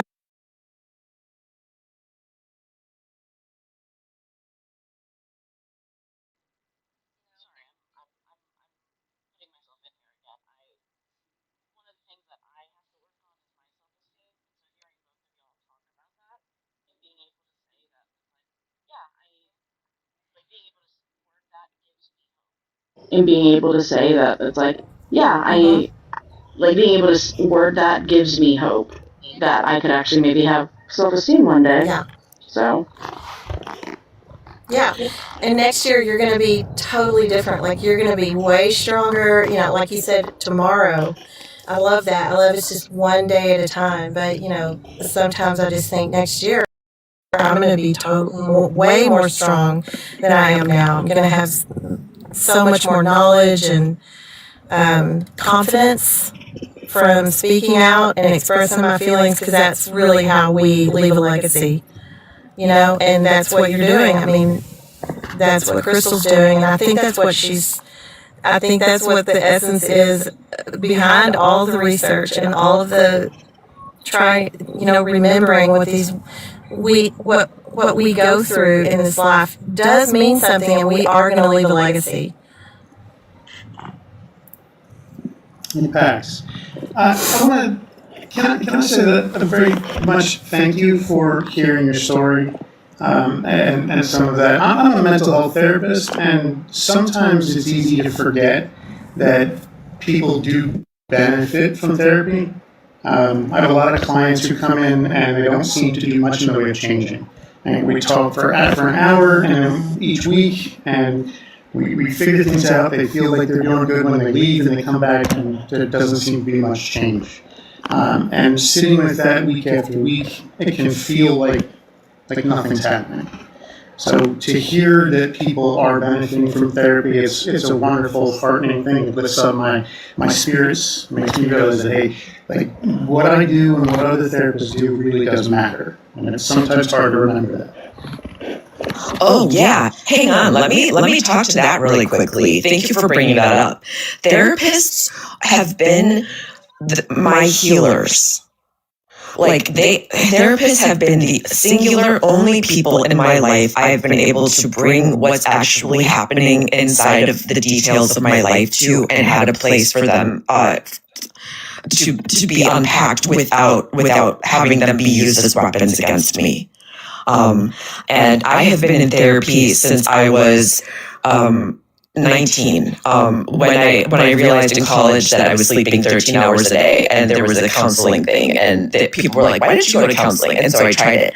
And so now I'm 40, and I've done multiple modalities. I've done a bunch of shit that didn't work, but that's okay, right? But ultimately, I found the right combination of stuff that worked for my very specific complex trauma, and I'm just so delighted to say that there were so many things in myself that I was too afraid to look at because I didn't have the tools. But over these 20 years of therapy, talking and not just therapy, but like reading about mental health stuff online, I curate my algorithm extremely intentionally to make sure that I'm getting stuff like that all the time, because I need a lot of help and support throughout my day. And so, but like everything that I've gotten from people, like one of my therapists taught me this thing called aspirational affirmations, where she had me write down an affirmation of something that I don't do yet as if I already do it, right? So like the first thing I wrote down was I pay attention to my body and I do what it tells me. And I laughed and laughed because I was like, that's never gonna fucking happen in September. Her name was September. And she's like, just write it down, put it on your wall and see if it comes true one day. And I started doing that, and I just thought it was silly, and I was just doing it to like make her happy. And then, but I started doing it a little bit more. And then 3 years later, I do listen to my body and I do what it tells me.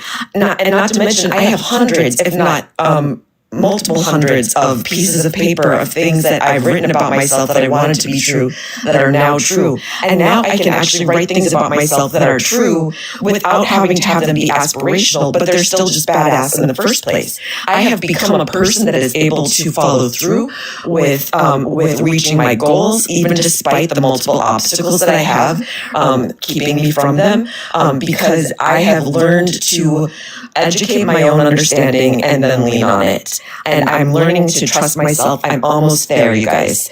And it's because of you. It's because of people like you. It's not the churches where I was working where they fired me. It's not the husbands I was with that pretended to care about me, but I was paying the rent between my legs. You know what I mean? None of those people were there, but you people were here. When I was losing housing from Wisconsin and going somewhere else, Justin did a fundraiser for me and sent me $250 so that I could be safe. You people, Christians haven't done that. The church that I worked at fired me when I became unhoused because I couldn't make it to work on time. But I was a domestic violence survivor. Absolutely F those institutions, all of the ones that were there that were supposed to keep me safe. It's therapists, it's people that actually care about the messy parts of people's lives that have actually served me. And now that I'm coming out the other side, I want to jump in and help other people because it's actually not so difficult. You just have to know a framework. And I have one to share. That's awesome. Do you have what are your plans for moving forward and helping people? I really would like to start. I have a lot of ideas. I'm sort of the de facto therapist for a lot of people that are currently marginalized and in crisis. And I'm doing a really good job with that. And I'm coming up with a lot of ideas on how to help groups of people. And plus, I've been in tons of group therapy over my life. And so what I'm hoping to do is be able to sort of moderate group discussions around deconstruction and decolonization for people that are on the different parts of because there's so many different pathways of those things and people go through them at different times. So it would be beneficial for there to be spaces for these things to be talked about as people get to them, right? I also am very deeply concerned, not concerned like where I think it should go away, but there's obviously a problem with the internet, with the way that we use social media, because it incentivizes like bad interactions versus ones that are like psychologically helpful. And so I would really like to create a DBT variant that addresses how to stay regulated and be able to tell false beliefs versus reality, like on the internet and the way that we use it, because we spend so much time on here, but we don't think about it as a space where we need to protect ourselves with boundaries in the same way that we do physically.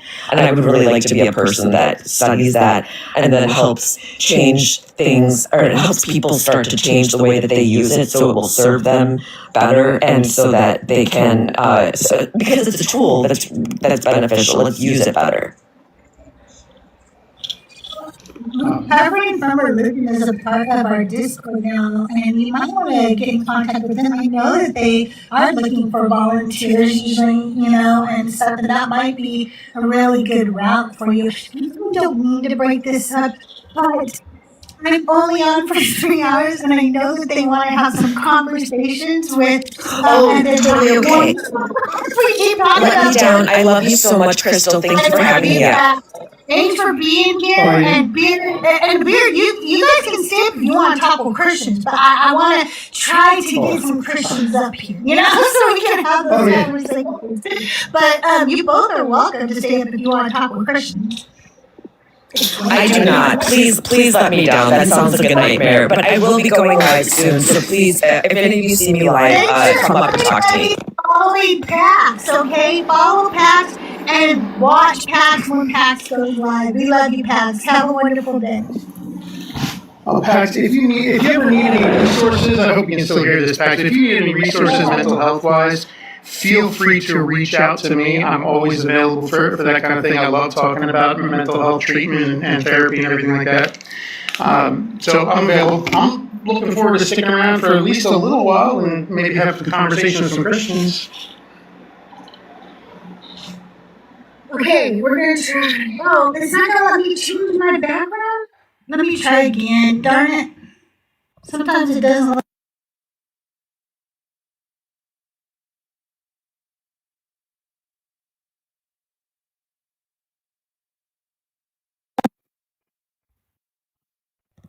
Darn it. I think I have to do a restart, you guys, because I got that warning. It's gone now, but now I can't change the background, and my sound is messing up. That's why I had to take my headphones off. Yeah, I'm doing the effects guy one, and when I click the one I want, it just goes back to this one. All right, you guys, I'm going to do a restart. Can you all please come back? Please come back.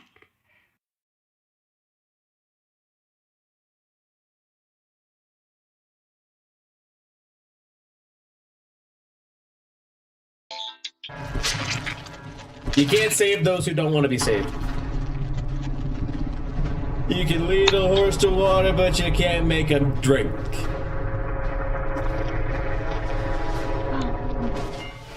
You can shoulder their burden, but you can't make them play the game. UEDC. UE fucking DC. What is UE's problem? Fucking lie, dude. I don't get it. But no, they're fucked. Between having a bot for UE and Vittorio doing all the gens downstairs, they're basically 3-gen. Yeah, they're fucked. They are fucked. I don't need to spectate to know that. I got one more game. Let's make it a good one.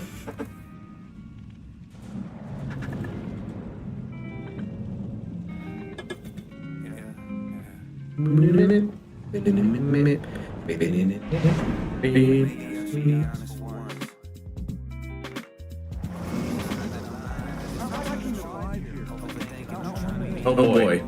Alan Wake's name is Chansey, so we're gonna have, well, we all have med kits. Fuck. Are we all just gonna be fighting to heal each other? Is that what this game is gonna be? This game is just gonna be all of us just trying to fight to heal everybody.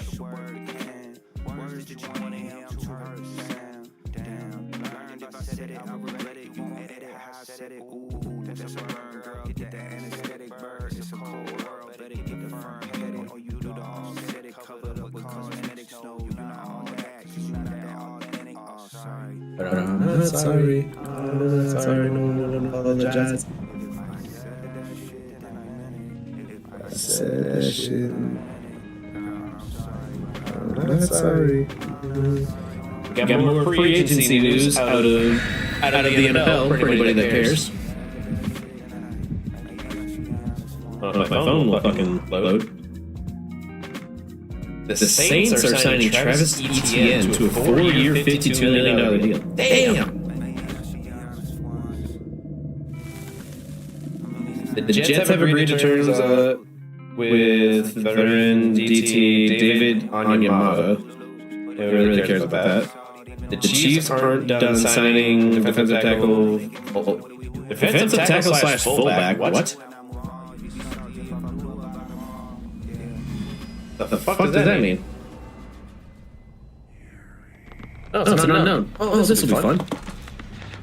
An unknown on game.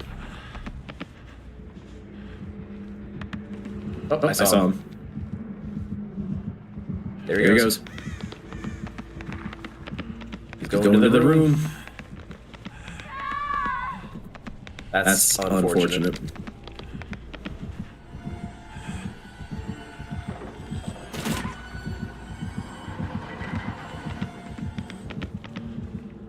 Trying to get rid of this shit.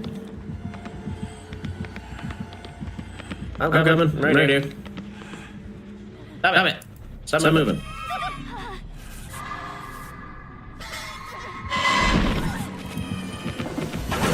Nice. Very good. Baby in a ballerina, spinning in her tutu. All the world's a stage, lacing up her ballet shoes. Baby in a ballerina, they applaud as you dance. You're so precious, little angel. Dance away if you can. Baby in a ballerina, would flow counting time. In the mirror, she's a swan. Arabesque in pink tights. Start to tap the screen. Alien ballerina, sitting still in a pew. Preacher says that Here? We have that echo here? tell her every step is borrowed, briefly and sent. And for every vow she's taken, she's got something to repent. Do you still have that echo? Ballerina, stand still, don't twirl, it's your fault if they're not holy. So be a good little girl. Okay.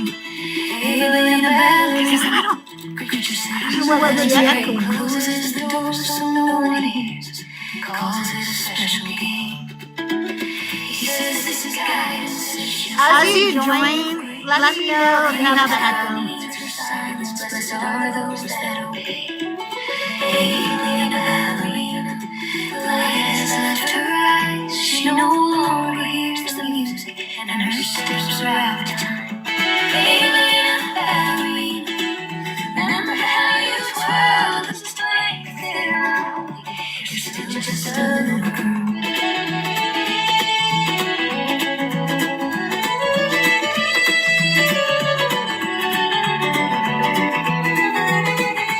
Alien ballerina, stand still, don't twirl, it's your fault if they're not holy. So be a good little girl. Alien ballerina, those aren't butterflies you feel. Life grows heavy inside your child. There's no way to conceal. They say her name like horny obedience, her only crime. While he preaches purity, taking them for every time. Alien ballerina learns what judgment costs, learns who gets forgiven and who pays the loss.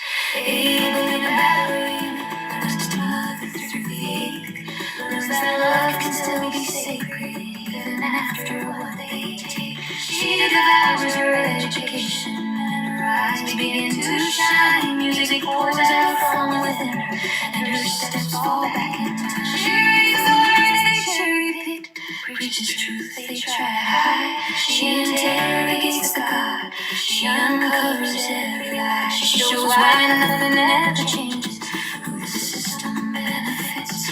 None of God who feed on power, but use shame and grief.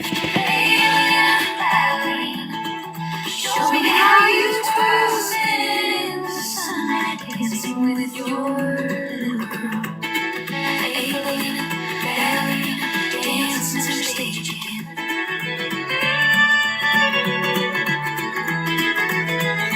Alien ballerina, dance barefoot in the sun. You're so precious, little angel, with your dance.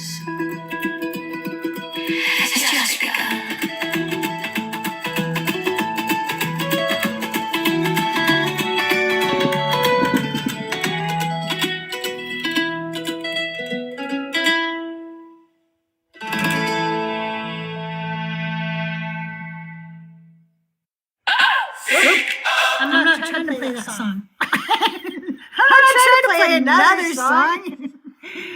You guys, if you are a believer in the God of the Bible, I want to talk about this today. If God is perfect, why does he have such a low self-esteem? Why is there a need to be praised constantly? Why is there a need for people to love him or they have to go to hell? That sounds like somebody with a real low self-esteem. When you say so, you're a therapist, what do you think about that? Well, it's either low self-esteem or narcissism.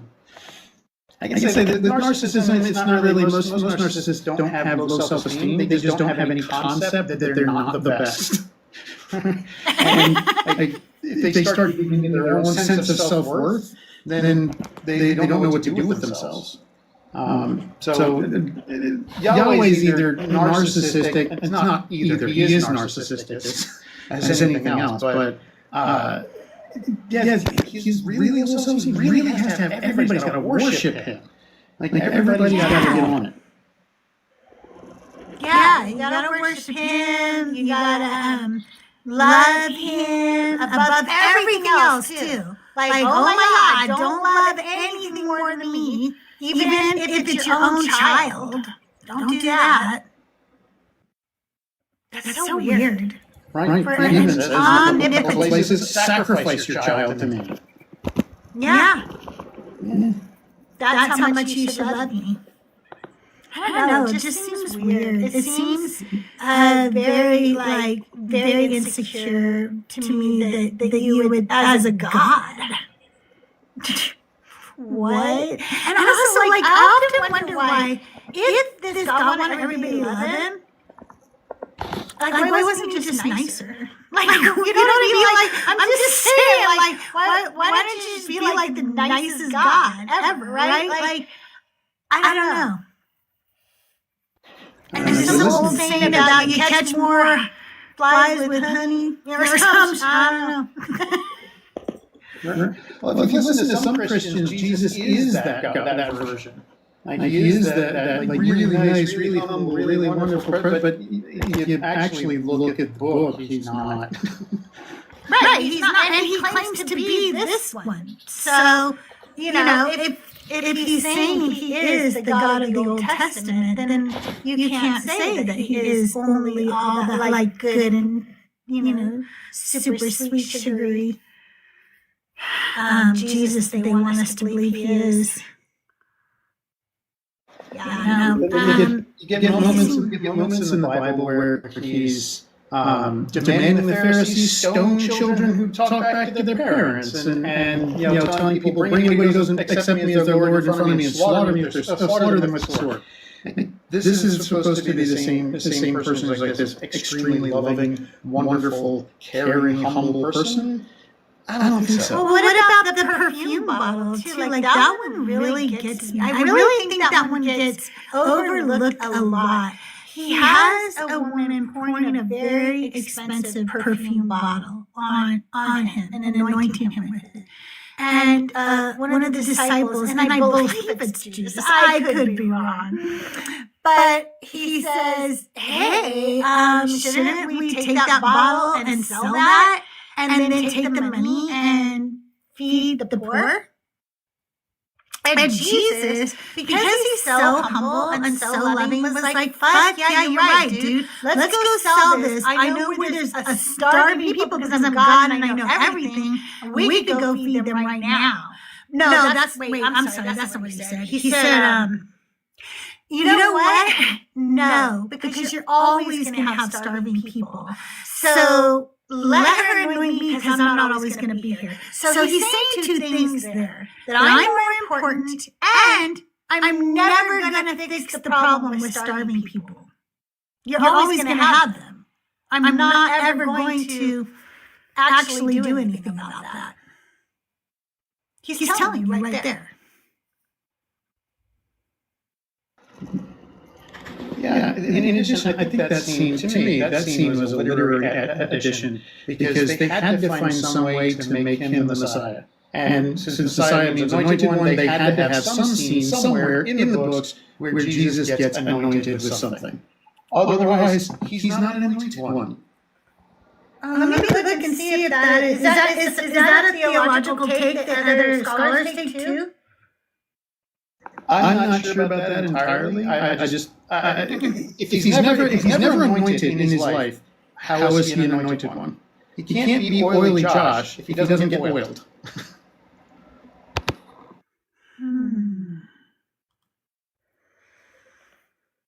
There's a scene where one of the women is anointing Jesus with a perfume, and it's very valuable. And one of the disciples says, "Let's sell that bottle and go feed that hungry." Can you give me that whole section? And also, can you tell me, was it ever, are there scholars that ever discussed whether that was an interpolation? Okay, well, Josh, KJ. Good smell on the sides, for sure. But it also just gets me that he tells you, there's going to be starving people forever. You'll always have that issue. He's telling you, I'm never, ever going to feed the starving. I'm not going to do that. That's not going to happen. They're always going to starve. Okay, there are two closely related stories, so let's read what Esau has to say. Okay. The one you're remembering, the complaint that it should have been sold and given to the poor, appears most clearly in John 12:1-8. Says 6 days before the Passover, Jesus came to Bethany, the home of Lazarus, whom he had raised from the dead. There they gave a dinner for him. Martha served, and Lazarus was one of those reclining with him.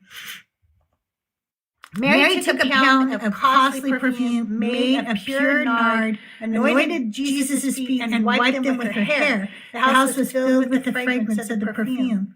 But Judas Iscariot, one of the disciples, the one who was about to betray Jesus, said, "Why was this perfume not sold for 300 denarii and the money given to the poor?"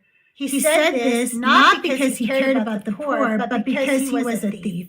He kept the common purse and used to steal what was put into it. Jesus said, "Leave her alone. She bought it so that she might keep it for the day of my burial. You always have the poor with you, but you do not always have me." Generally, it is not considered to be an interpolation. This core story is well considered early. Most scholars think that the basic story of the anointing is authentic early tradition because it appears in multiple independent sources. Mark, Matthew, John, Luke has a related but different story. The story has embarrassing elements. Thank you. Wasteful perfume, criticism of the disciples, which often suggests early tradition. Mark's version is usually considered the earliest.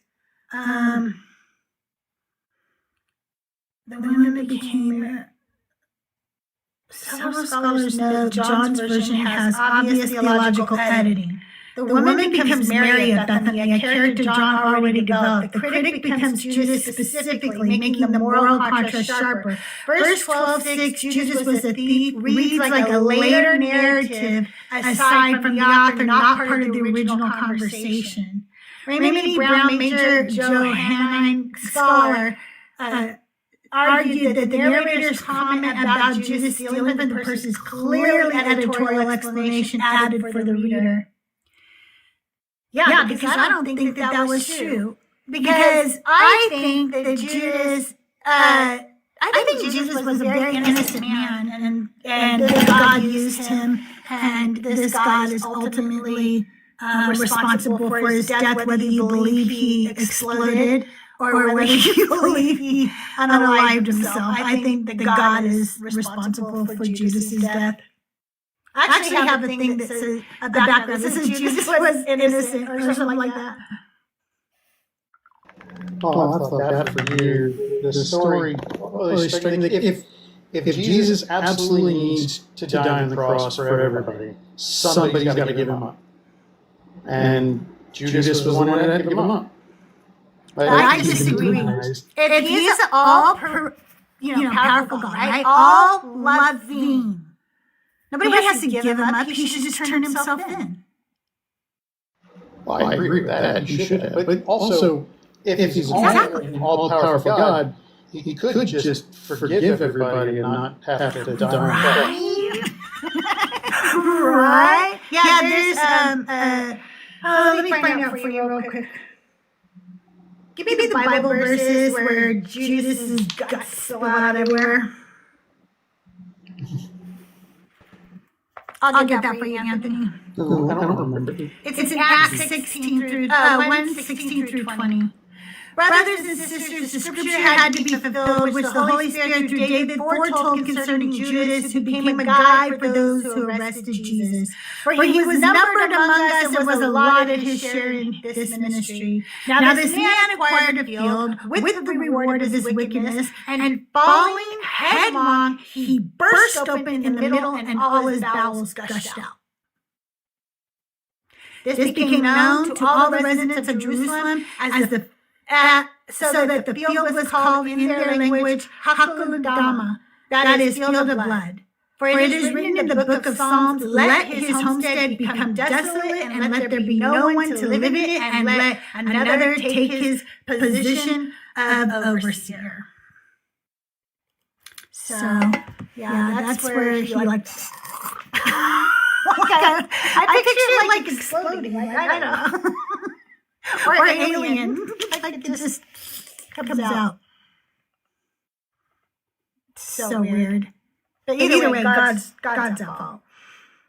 Also, like Satan had to enter Judas. If Judas wanted to betray Jesus, Satan wouldn't have had to enter him. But Satan had to enter him. Mm-hmm. Yeah, Judas definitely got a raw deal. He really did. You guys, thank you for getting me to that 5,000 likes and 100 shares quickly. I don't know why I'm getting so many darn messages today, darn it. I will be live for about 50 more minutes. I'd love to get some conversations today. So if you guys keep tapping the screen, if you haven't given me a heart me yet today, which many of you did, go up, give me a heart me, collect your team points. Those who push me out in the daily rankings, and being pushed out in the daily rankings helps me get out on the FYP. I will be doing a lot of sermons this week because one, I'm laid up right now. I have a knee injury. I don't know what's going on. I only know what it's not. It's not a DVT. It's probably a Baker cyst, but that means I either have like arthritis or torn, ligament or something. So we're getting that looked at this week. But because I'm laid up a lot, I'm writing, and I have to go back in Genesis because I missed some people somehow. So I'll be doing those sermons this week because I'm recording the podcast, and I'm going to try to start putting out more episodes per week. But I'm also going to be offering something real cool I'm really excited about. I'm going to have a color and workbook for decentering men and deconstructing, that will be a companion to the podcast. So you can sit down, color, and listen to my podcast, and then there'll be some questions and some things for you to go over in the workbook if you want, to help with the deconstruction. So I'm really excited about that. And so I need to get Genesis like perfect so I can do the Genesis color workbook that I'm putting out. I think it'll be fun.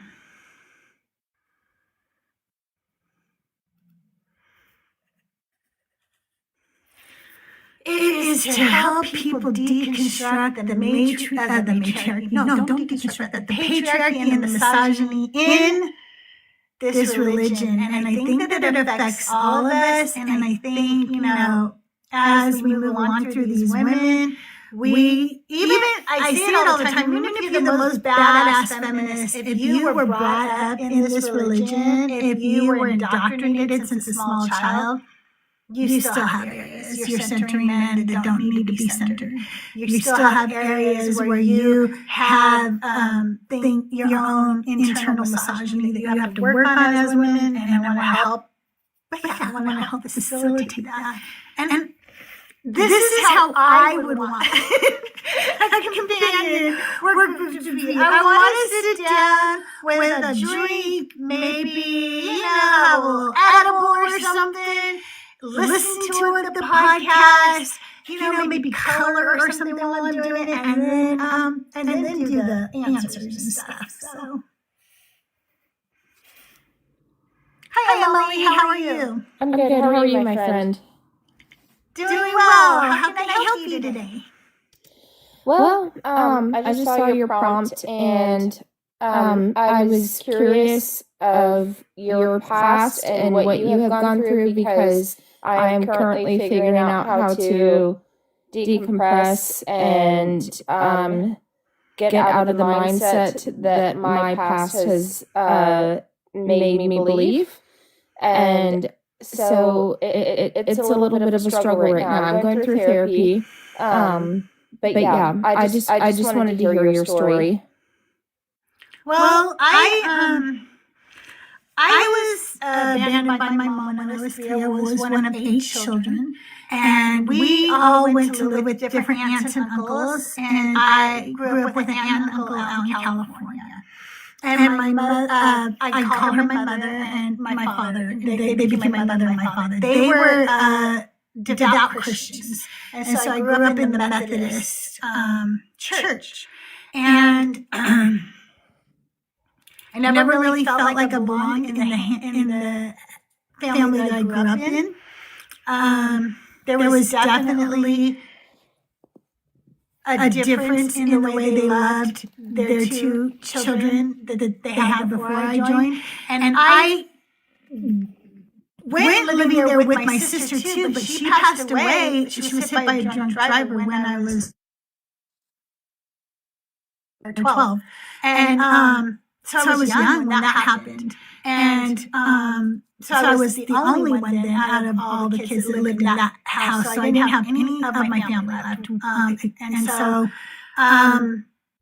I had abandonment issues. Because of that, I was really afraid that God would abandon me. So I became super Christian. Like, I was going to be the best fucking Christian there ever was. And as a mom, I started even becoming more, hyper-focused on being just the best Christian person you could ever be. And I tried a non-denominational church, and then I settled with the Quaker church because the Quaker church is very biblically based. Like, I mean, their rules are like just basically go to the Bible. Like that is how we do our church. So they are very passive. They do not believe in harming anybody. They don't believe in war. They don't believe in pew-pews. They don't believe in any of that. And so I liked that. I thought that that's where I would find myself. Eventually, several things would happen in my life that would cause me to deconstruct. And I still am deconstructing. I think this is going to be a lifelong journey because I was a Christian for over 40 years. So there's 40 years plus of indoctrination. And so kind of work it out live right here with everybody when I'm live. I appreciate that. And it makes me feel not alone because I'm just... Anybody asks me if I believe in God, I think I'm too scared to not believe in God, if that makes sense. I grew up independent fundamental Baptist, and so it was very brainwashed into me. And, I believe there is a higher being, and I believe in him, or him or her, but I don't know what to believe past that anymore. Because I know that the abuse that I went through growing up is not what God would have for us. You know what I mean? Mm-hmm. I do know what you mean. My husband is a deist.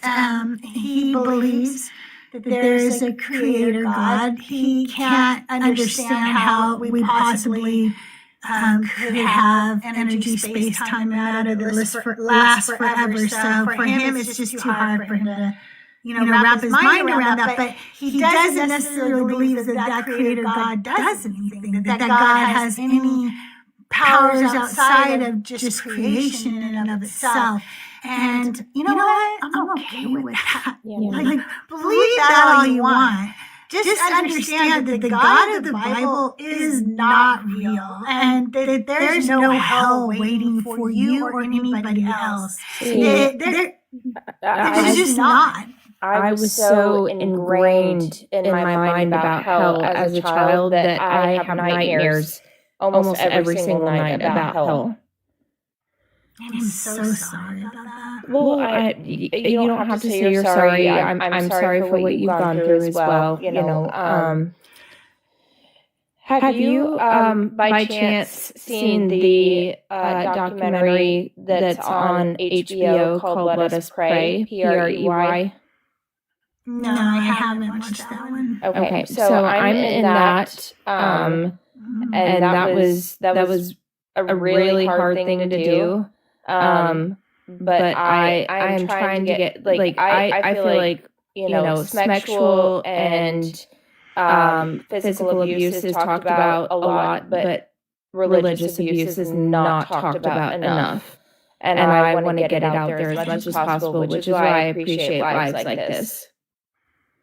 Well, I really appreciate you coming up and talking with us, because I agree with you. I think it does need to be talked about more, and I think that these conversations are really, really important. The more, let me put it this way. When I was being actively abused in my first marriage, I didn't know I was being abused in my first marriage. I just thought that is normal. I thought that talking to me like that was normal. I thought that people fought and sometimes things got thrown at somebody, and that was normal. I thought that men sometimes couldn't handle their emotions and pinned you against the wall by your neck. I thought that was normal. It was. You know what I'm saying? So it wasn't until somebody said to me, hey, that's abuse. And then I was like, wait, what? And then I was like, wait, no, I'm not. No, I am not. He's never hit me. He didn't. I've never had him leave a black eye on me or anything. No, that's what? And it just took that for me to start critically thinking about the relationship I was in and what that would look like in 10, 15, 20 years, right? And the more I let it sink in, the more I could see it. And I think that when we have these conversations, there are people who are hearing for the first time that their religion is abusing them, Yeah. I agree. The most basic premise of the Judeo-Christian religions is abusive in its very nature. The basic premise is you as a human being are not good enough just because you were born. The premise is you're sinful. The sin nature has filled the world. It's changed everything. It's terrible because it's telling people from the moment they're born that they're pieces of crap. And that they have to work really hard in order to try and get a glimpse of what might be waiting for them. But the odds are they're going to hell because God's not going to appreciate you. I'm currently working on trying to pull together a live with the topic that is Yahweh is abusive. Sticking with the technical abuse cycle that we see and use in mental health treatment. He fits every single step of that throughout the book. There's a building of tension, followed by an explosion, followed by a honeymoon period, and then trying to make it up and wooing back his people, followed by a period of time that is stable, followed by another building of tension, leading to explosions. This happens over and over and over throughout this book. It's treating people as if they're abuse victims from the door. It's a dangerous religion in that way, because it makes people devalue themselves. The first place we have to start is with ourselves in rebuilding our own self-image. Sin is not a thing. Hell is not a thing. These don't exist. They're part of a story from the Bronze Age. We are people who are wonderful. Go ahead. I'm so sorry. I didn't mean to interrupt you. Go ahead. Do you mind me asking you both? Do you both feel like when you walk out of the door and you start telling your story to people that you look like you just have two heads and they don't understand what you're saying? Like that's how I feel. I start telling my story and people seem like I come from a different world, and you know. It's kind of a lonely world to feel in. And it can be very lonely. I luckily have found this community, and I talk to my friends every day online, all day long, actually, so I don't feel so lonely anymore, thanks to everybody in this community. But when I talk to a Christian, I know I know exactly what they're thinking, because I know what I would have thought if somebody like me had said the things I say. I would have thought, oh, that poor girl, she's so lost, somebody hurt her, she doesn't know the real Jesus. I would have thought all those things. But instead now, I think about the other person I'm talking to. I think, oh, you poor thing, you're in a cult. Yeah. You've been indoctrinated. Yeah.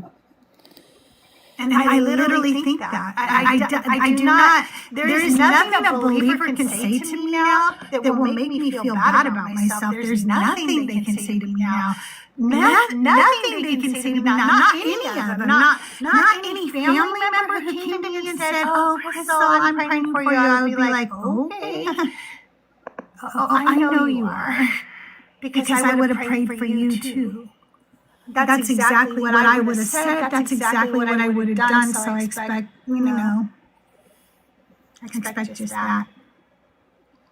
Well, I really appreciate the friendship and, getting to know you guys. I truly, because I'm trying to decompress from this, but the nightmares are bad. The daily, anxiety of if somebody's gonna. I have had pastors show up at my house multiple times, and I have never given my address out to anybody, so I don't know how they found me. So I live in fear constantly, and so I appreciate having somebody that knows what I'm going through. Well, we're really glad you're here, and you're welcome to come up anytime. And I don't know if you're in the Discords or anything, but I have links in my bio if you want to join one of our Discords. I have the Deconstruction Junction. It is very big, and sometimes you can get a little lost in there, but I also have mine. It's much smaller. It's a lot of female energy. Okay, cool. But yeah. Okay, cool. Yeah, no, I gave you a follow, and I'll check up on all the rest of your stuff. Emily, if you don't mind, I've got a nickel's worth of free advice for you. As far as the dreams go, nightmares, they're really difficult to deal with, but it's something that I help clients deal with on a daily basis, because trauma breeds dreams. Dreams and nightmares, and our brains work is it's really complicated, and I could have an entire hour-long thing about how the brain works when it comes to dreams. Dreams are basically just our brain processing our daily memories. The things that you're thinking about through your day tend to get pulled into those narratives that our brain is going to create while we're sorting these memories. Because your prefrontal cortex, the big thinky part of your brain, the two things it does best are making and recognizing patterns and creating narratives. So when our brain is being used to process all of these various memories, it's going to create a narrative out of all that stuff that's coming into the forefront. So the way we can deal with that is by creating like a gratitude list or a happiness list as we're trying to fall asleep. List out 5 or 6 things and continue listing them over and over again as you're trying to sleep that are positive, that are things you're grateful for having in your life right now, or things that just make you happy in general. Because as your brain shuts down, the narratives that your brain is set up to make are going to be with the theme of that gratitude, that happiness. And it's going to shut down. And then when it comes back online to process all these memories, that's the theme the narrative is going to take. That's what's happening right now, is when you're going to sleep, some of these anxiety thoughts come up, especially if you're dreading having another nightmare, having another dream. Your brain is going to get set in that mode, and then later in your sleep cycle, when it comes back online, it's going to give you dreams that are in that theme. The narratives are going to follow that. So we correct that with some gratitude lists or happiness lists. And this can go for anybody. If you're struggling with nightmares, as you're trying to go to sleep, just try and create a gratitude list. Gratitude is one of the best things. Things you have in your life right now that you can be grateful for. What I've been trying to do and has helped me is just like at the end of the night, just opening up my journal and just writing something down, how I'm feeling, what I'm scared of, something like that, and just trying to let those words loose before I go to sleep. I think that one of the things that helped me with my anxiety hell was learning the truth about what the Bible actually teaches about hell, and what it is that it's a bunch of contradictions that don't align with each other, and that the actual true hell that we're so afraid of wasn't taught until centuries later. And so the more I realized how it was used to do exactly what it was doing to me, that was what it was created for, that's what its use was to make me that scared of it. I don't know, like it just really helped me realize again, like to rewire that part of my brain to go like, yeah, no, that's just as fake as everything else in this book. It's just as fake as the talking donkey, you know? So that really helped me a lot. Yeah, the fear-mongering is just so incredibly crippling at some point. Yeah, I get it. I get it. Yeah. It's nice to not feel alone. Thank you, my friends. Truly. You are not alone. You are not alone. And it was really nice that you came out today, and I hope you come up again. Thank you so much for being here. Of course. I am going to get off here. I'm going to get to work in just a bit, but thank you. Thank you. You have a wonderful day, Emily.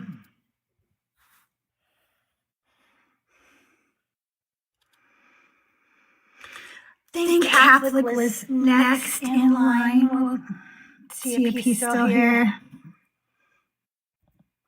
I don't see him coming in, so we'll go with Apple. Hello. Hi, Apple. Welcome to the show. Can I get your age for TikTok purposes? Sure, I'm 26. Okay, and are you a Christian or a believer of the God of the Bible? Yeah, I am. Okay. My question today is, if God is perfect, why does he have such a low self-esteem? Why does he need people to worship him all the time? And why does he need like you to love him? Like, if he's like so perfect, he should know he's cool. Most cool people don't need people to worship them. Yeah. So I would say he doesn't need any of that, because if he is fully sustaining the universe by his power, if he's perfect, he's not contingent on anything for his own existence, then he wouldn't need us at all. So I would say why did he make us? Sorry, my alarm went off. So I believe he made us as a gift, right? I think life itself is a gift, just to be here. And so it's best for us to be in communion with him because he is perfect. So not that he needs it. Everybody doesn't feel like this life is a gift. Lots of people live in nothing but suffering their entire lives. Seems like a pretty shitty gift. Well, the gift itself is not going to become without challenge. Because that's not challenge. There's people who suffer. There's no challenge in a child having Harlequin's disease. They can't do anything about it. They're never going to be cured. They're going to die, and their entire life will have been nothing but suffering. That's not a gift. Well, how long is their life expectancy? This person with Harlequin's disease you're talking about. Let me tell you. Okay. What is the life expectancy of a child born with Harlequin's disease?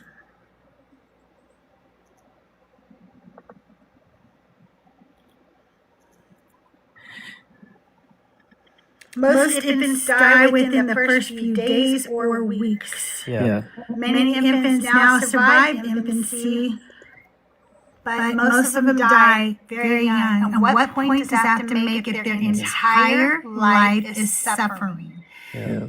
Well, what I was going to say is because we don't believe that human beings are just purely material, they're also spiritual, is that the point can be to draw others closer to God through the experience of that other person's suffering and how that person might be able to get rid of himself. And also, that person is just transitioning locations. Because if we're spiritual beings, that is they're so going from one gross. location to Everybody another. around them has to suffer too. Moms, dads, aunts, sisters, uncles, grandmas are all suffering. This is so gross. What you're saying you said the life expectancy. is God created a baby. You think that a grandma doesn't suffer over the loss of a grandchild that lived a week? Are you serious? They do, but the child itself doesn't. The child suffers for a week. Why don't and then it transitions So I'm all to a different location. I don't care. Transitions, fuck that shit, man. I'm all It's just really an all opinion. living God, and I'm going to create you, and I'm going to torture you for a whole week. He's not So torturing. that people come to me because, like I said, I have low self-esteem, and I need people to suffer in order for them to worship me because my self-esteem is so low. I have such a little tiny self-esteem. Yeah, I think you're looking at this all wrong. No, because he's first off. Let me just make 2 points here. First off, he's No, not he calling anything. hasn't talked yet. Let Bear Yeah, talk. but you made 2 points anyway. Okay. Bear, I call you Bear because that's all I can see, Beard. The beard. I'm the beard. It's the beard of empathy. The beard. So I have a question. So who exactly was this gift for? If humans are a gift, then who is it for? If I make a gift for my wife, it's for my wife. From the door of me making that thing, I know it's for my wife. Who were people a gift for? Wait, so who are people a gift for? Because you're saying a God, gift you has said God made people as a gift. Mm-hmm. Who's he giving the God gift? made people as a gift. That this human life is a gift. Who is that gift for? The gift is for us in general because think about it. We didn't earn it. Okay, it's just something But that's you given don't to want us. it. Some of us don't want it. You have to pay for it. Why are you giving me a gift that If we it's a didn't gift, want why and do you have never to pay asked for it? for? Yeah. So you're saying it's better if humans just never exist at all. There's some of us who would be okay if we never No, existed I'm at all. not Okay, Okay, well, for Some of those us people, would be okay with that. yeah, well, I think you don't understand where your value comes from then. If that's what I you think that you don't understand that people don't think that suffering is a gift. Like I'm serious. For your birthday, I'm gonna get you me putting you through torture for a week. That's what I'm gonna give you. Look at that gift. And you know why I did it? So that everybody would worship me. No, it's that's not the reason. That's not the reason. If you have someone around you You who's said that earlier. let me answer. No, I didn't say so they worship him. Yes, you did. I didn't You say said that. so they would turn to him. You said something. I never said that. That's the same. Yes, Let's say if somebody was recording this, they can No, play wait, it back. I make never it. said that. I have it recorded. Great, you can play it back Make and a see where you're clip. putting words I'll in make it. a clip of you. Okay, great. Keep being confident about things I didn't say. That's a great tactic. Okay. So what I was saying was no, it transforms people. When someone else around you needs your help and you're required to take care of them, some people change in that and through that, and that makes them less selfish. That makes them self-giving. Who's doing that change? Apple, who's doing that change? Who are they going to turn to? Who's going to guide them? Who needs all of that? God doesn't need any of that. He doesn't need any of And that. why did he create it all? Because none of us asked for it. He cannot give me a gift if I don't like it. It's not a gift. That's not true. Okay? That's not true. Yes.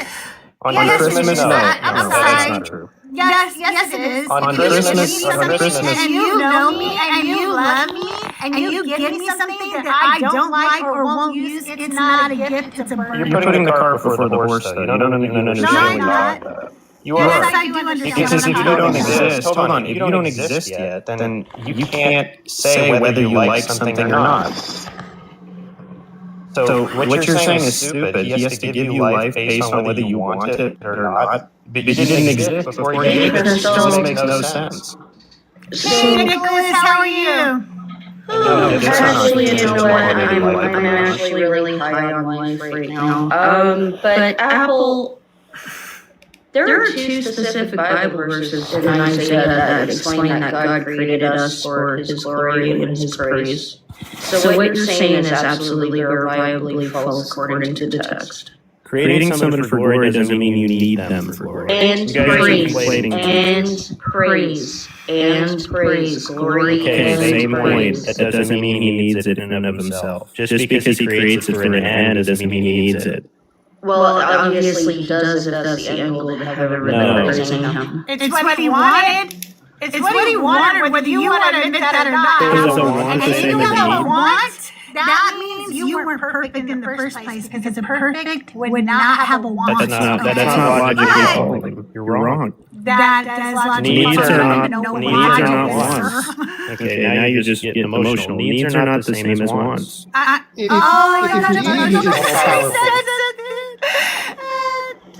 love it when you go right to emotional. Well, you are. You're arguing with a logical goal. Keep your dick in your pants, okay? It's not based on logic at all. You're conflating categories the whole time, putting the cart before the horse. Well, I just the category that I conflated. Wait, tell me the category I conflated. Do I have to say it a third No, I time? didn't. I said if a God has a want, he's not perfect. That is not complaining. What's the argument for that? You're too stupid. I'm What's the sorry you argument couldn't for that? handle that. Because if you're perfect, you have no want. What's the argument for that? Ah, damn. Go You're ahead. just asserting Say it things. again to make it so he understands. Well, she's just asserting things with no logical argumentation. So. She doesn't need logical Well, she doesn't, so she can Emotional, sir. Now they do. Hey, Apple, are you non-denominational out of curiosity? No. Okay, what is Orthodox at it? Eastern Orthodox, and you have the balls to come up here and lie on the text on our God? How dare you? Lie on what? What have I lied about? On Isaiah, you lied on Isaiah. You admitted it was a want, and wants are different than needs. No. You lack. I'm not going to let you twist my words. Christian, a want is desiring something you lack. That means he lacks something, so he cannot be perfect. The fact that you don't understand what a want is not my problem, sir. I've noticed something about Orthodox people. They don't understand definitions because they have to go ask the church daddy what words mean before they can comprehend. And I bet you any Eastern Orthodox priest would be slapping him around right now by lying on the text. So, you know what I remember learning? That when you assume things, you make an ass out of you and me. When in the world did I say I was So stop doing it. Well, so now there's a two quote. Did you not say you're Eastern Orthodox? No, see, you guys have... Okay, so what denomination are you? He purposely didn't answer. He purposely didn't answer. You never asked me what denomination I was. Yeah, I did. Yes, you did. No, critically didn't ask me. All you asked was a Christian. Nicholas did. So what? Yes, you can just make What is your denomination? What is my? I don't have a denomination. So you're non-denominational. So when Not even that. I don't really. when I said, are you That's what it non-denominational? means to be Non-denominational is a denomination. They combine Baptist theology with other theology. You guys, it's Everything is a denomination. Everything is a denomination. Go to my throne and purchase. Non-denominational is a denomination. You have to let me It's a know contradiction. so I know that you've done it. Denominational So is someone not a doesn't go to denomination. That's why it's called denomination. non-denominational. But keep lying your way out of it. It's like a fire Is it- Weird. Nicholas, do non-denominationals have doctrines that align with a No, denomination? they don't. Yes, they do. They share No, theology they with don't, Baptists. you You don't- idiot. So I'm an No, idiot they even though I don't. know what that is and you don't? I've been to non-denominational churches. Yeah, and they're contradictory. And all They're the church contradictory. you go to, you go, oh, this one believes in baptism, this non-denominational Yeah. church doesn't, this one believes. They're all over the So place. they don't. They share theology with others, other No, they denominations. don't. You just admitted they do. You just said it. Are you listening to yourself? It's like talking with a robot who doesn't even listen to themselves. You guys, are you listening to him? Not really. Yeah, exactly. You just admitted it. Not really. Words You don't guys were work. really dishonest. You're not listening to the person you invite up. You just admitted it. You admitted it and the other Stupidest person. shit ever. I was listening, but then you started denying that words mean words. Non-denominational. The preface Yeah, it's a contradiction. I don't care if they call themselves that. It's a contradiction. Okay, so you're a It's because follower they of don't follow any Christ, yeah? specific denomination. You're You're a Baptist. Religion. Okay, cool. So, Sadak Mac, can you please look up Galatians 5:22-23 for me? I assume you have a Bible. Who the hell are you talking to? You. Okay, maybe you can address me by my name so people know who you're talking to next time. Apple. Okay. Apple. Galatians 5:22-23. Okay. Let's see what it does.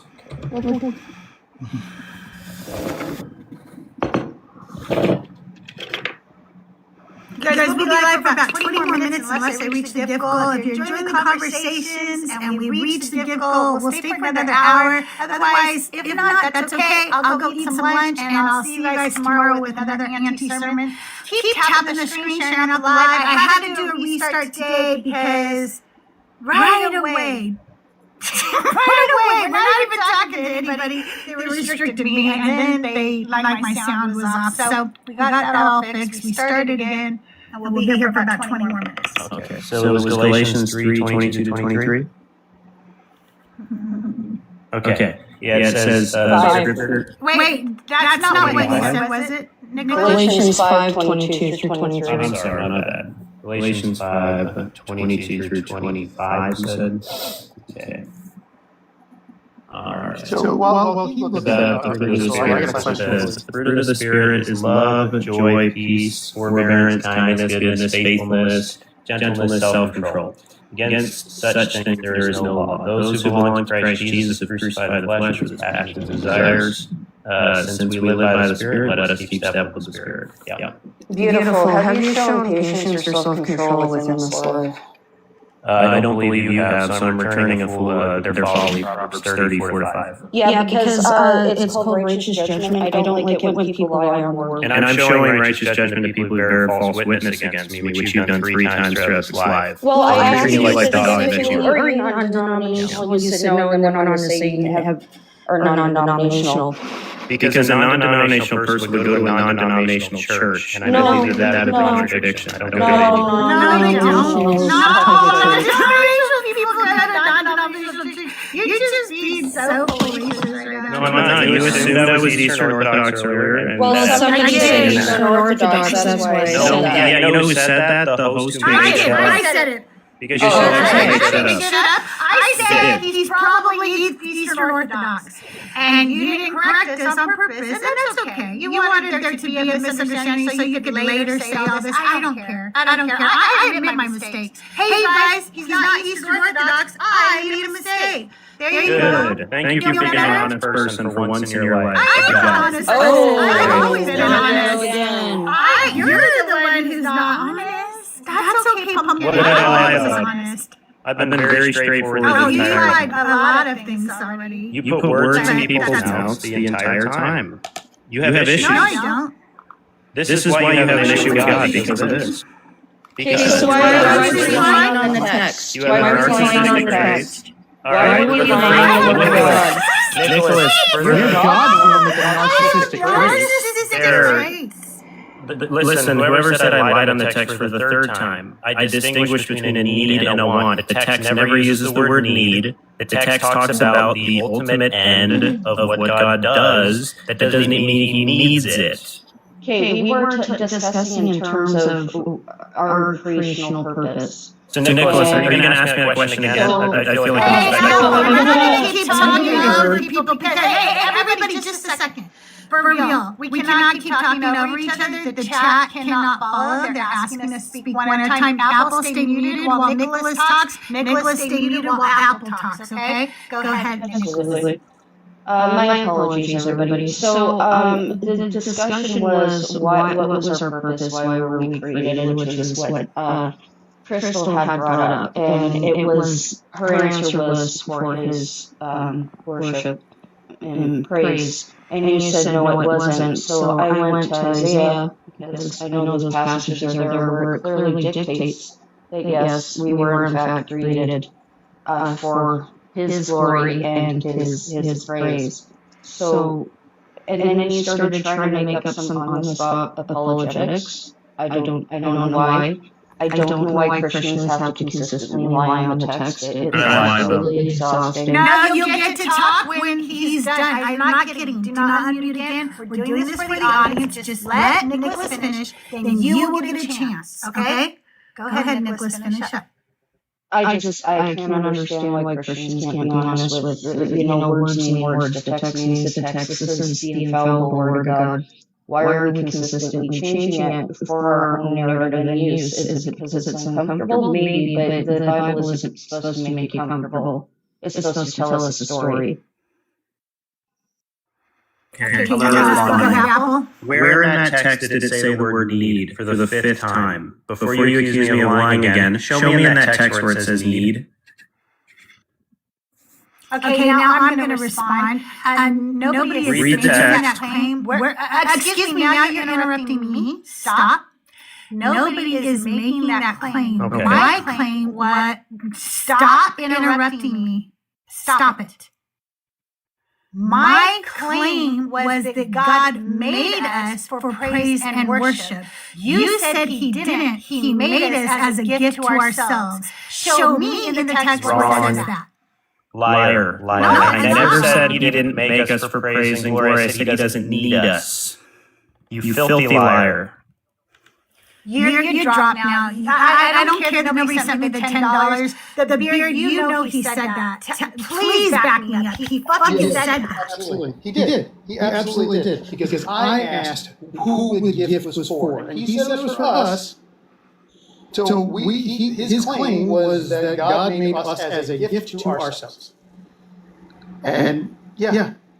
And I said we were made for worship and praise, and he said, no, we weren't. Yeah. That's exactly what happened. Okay. And then he sits there and calls me a filthy liar. I'm going to clip the fuck out of this. What the fuck? Oh my God. I still have a question. I got a question, Crystal. Let me help me work this out a little bit. If I were to go and say, buy a gift, and bring it to you and say, here's a gift. And you go, okay, I didn't ask for a gift. I'm like, okay, yeah, but now you have to give me $150. Because that's what I spent on it. Is that a gift? Is that a gift? No, it's a burden. Right, it's the same mindset that people have, that men specifically have, when they take a woman out on a date and expect to get laid afterwards. Because, I bought you dinner, you should do this. This is exactly the same kind of thing he's saying. Like, it's a gift. I bought you dinner, you need to put out. No, it's not a gift if there's an expectation of return. I want to tell you something. This was a really hard thing for me to learn as a person, okay? I like to give gifts. I really do enjoy giving gifts and seeing people's reactions. And I like really personal gifts. I love it. It's just really fun to me. But one day I learned that if I give a gift and it's truly a gift, then I should expect nothing in return. And that means not even a thank you or recognition. If it's truly a gift, if I want to be really altruistic about it, then I need to expect nothing in return and be okay with that. And when I started gifting that way, my gifting changed a little because it stopped being about me and what I wanted in a reaction and started being about me, what I was actually giving that person. Because there's a lot of gifts we give people that literally become burdens. Like you don't understand how many people have been given a pet that they did not want nor ask for, and now they have a living thing that they have to care for, okay? How many people have been given some kind of fucking knick-knack that you feel like you have to keep around your house because your mother-in-law might come over and notice that the knick-knack's not there, and you fucking hate that knick-knack. You have to dust it all the time out, it gets in the way, and you had something, a pretty vase you wanted to put there or whatever, right? So just giving somebody a gift doesn't actually make it a gift for them. Quite often it makes it a burden. Yeah. I think that if we were made as a gift, it was a gift that God made for himself so that he could get the praise and worship that he desperately wants. I've noticed I did not say need, I said desperately wants. Right? Again, to your point, if he wants it, it means he's lacking it. If he's lacking it, he's not perfect. Exactly. Hey, Nicholas, I didn't really do this. How are you doing today? Great. I had my HRT appointment today. It went really awesome. How'd that go? So I'm going in for blood work this week, and from the looks of it, within a month, I'm gonna be on HRT. So, wow, how exciting! Yeah, barring extreme health issues, which I don't have any. So I'm actually really high on life today. I don't know why people keep arguing this in the chat. Again, Chris, nobody is saying that wanting is needing. Nobody is saying that. Nobody has said that once. Not once have we said that. We said that if you have a want, you lack something. You have a desire because you want. And that means you have a lack somewhere. That doesn't mean you need it, but you're lacking something. And if you're lacking, you're not perfect. Yes, it is. Go look it the fuck up, son. Go look it up. Because you like to just fucking change definitions of words. But what is it you want?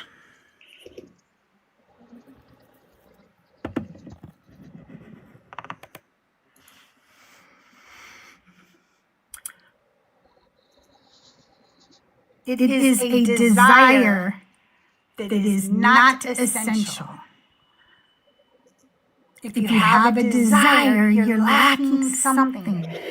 Sometimes I desire entertainment. I don't need entertainment, but I want it because I'm lacking entertainment in my life in that moment.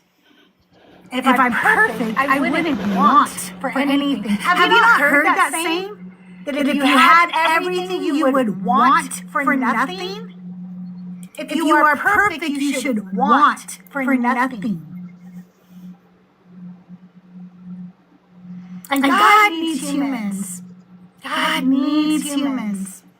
Actually, Genesis is an example of how he actually needed us. He needed us to till the land, to be caretakers of the land. So what? Yeah, so the need was the requirement to have people do things. Where the want comes in is he also wanted people to kiss his ass for it. So needs and wants to work hand in hand.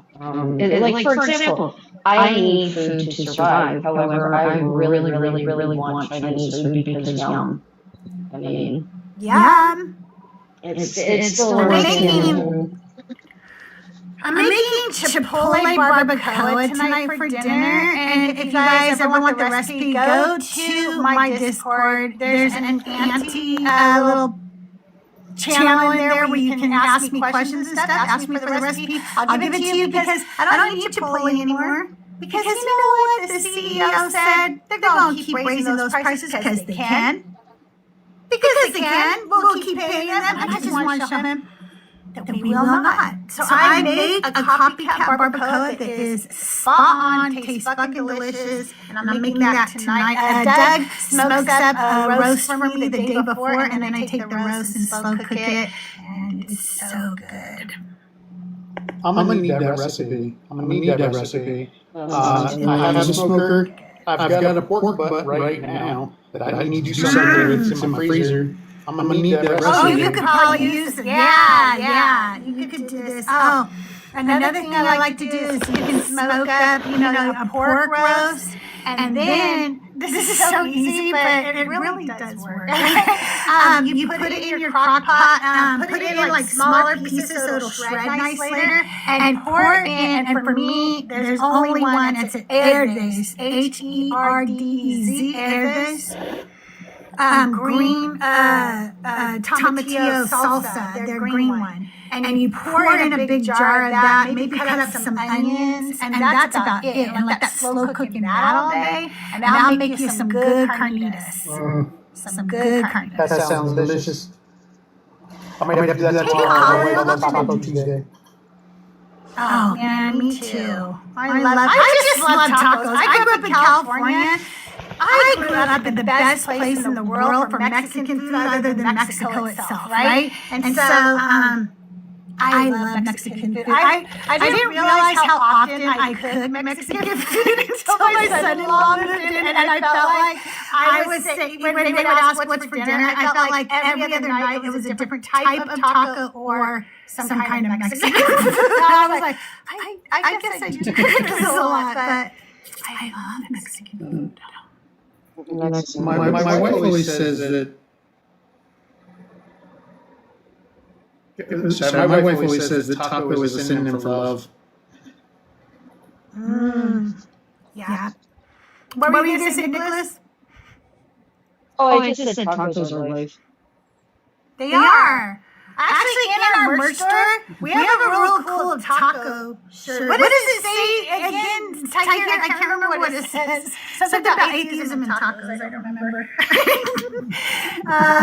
But yeah, we love tacos. We love tacos. You guys, I'm going to be wrapping up because now I made myself hungry. Plus, I need to get the barbacoa in to have it cooked. I will be live again tomorrow. We will have another Auntie Sermon probably tomorrow because I have a bunch that I missed. And I need to get those so I can get the recordings in order on time. We're up to episode 5 on Auntie Sermons will drop on Wednesday. And once we get all of the Genesis live done, we don't have to have them all recorded in the can for the podcast. But once we get all of them done and performed live, I will then be publishing a color workbook, companion book for Auntie Sermons. So you can sit down with your auntie with like a cup of tea, hot cocoa, what have you, do a little relaxing coloring while you're listening to the podcast, and then go through the workbook and work on some of the deconstruction of the patriarchy, if you will.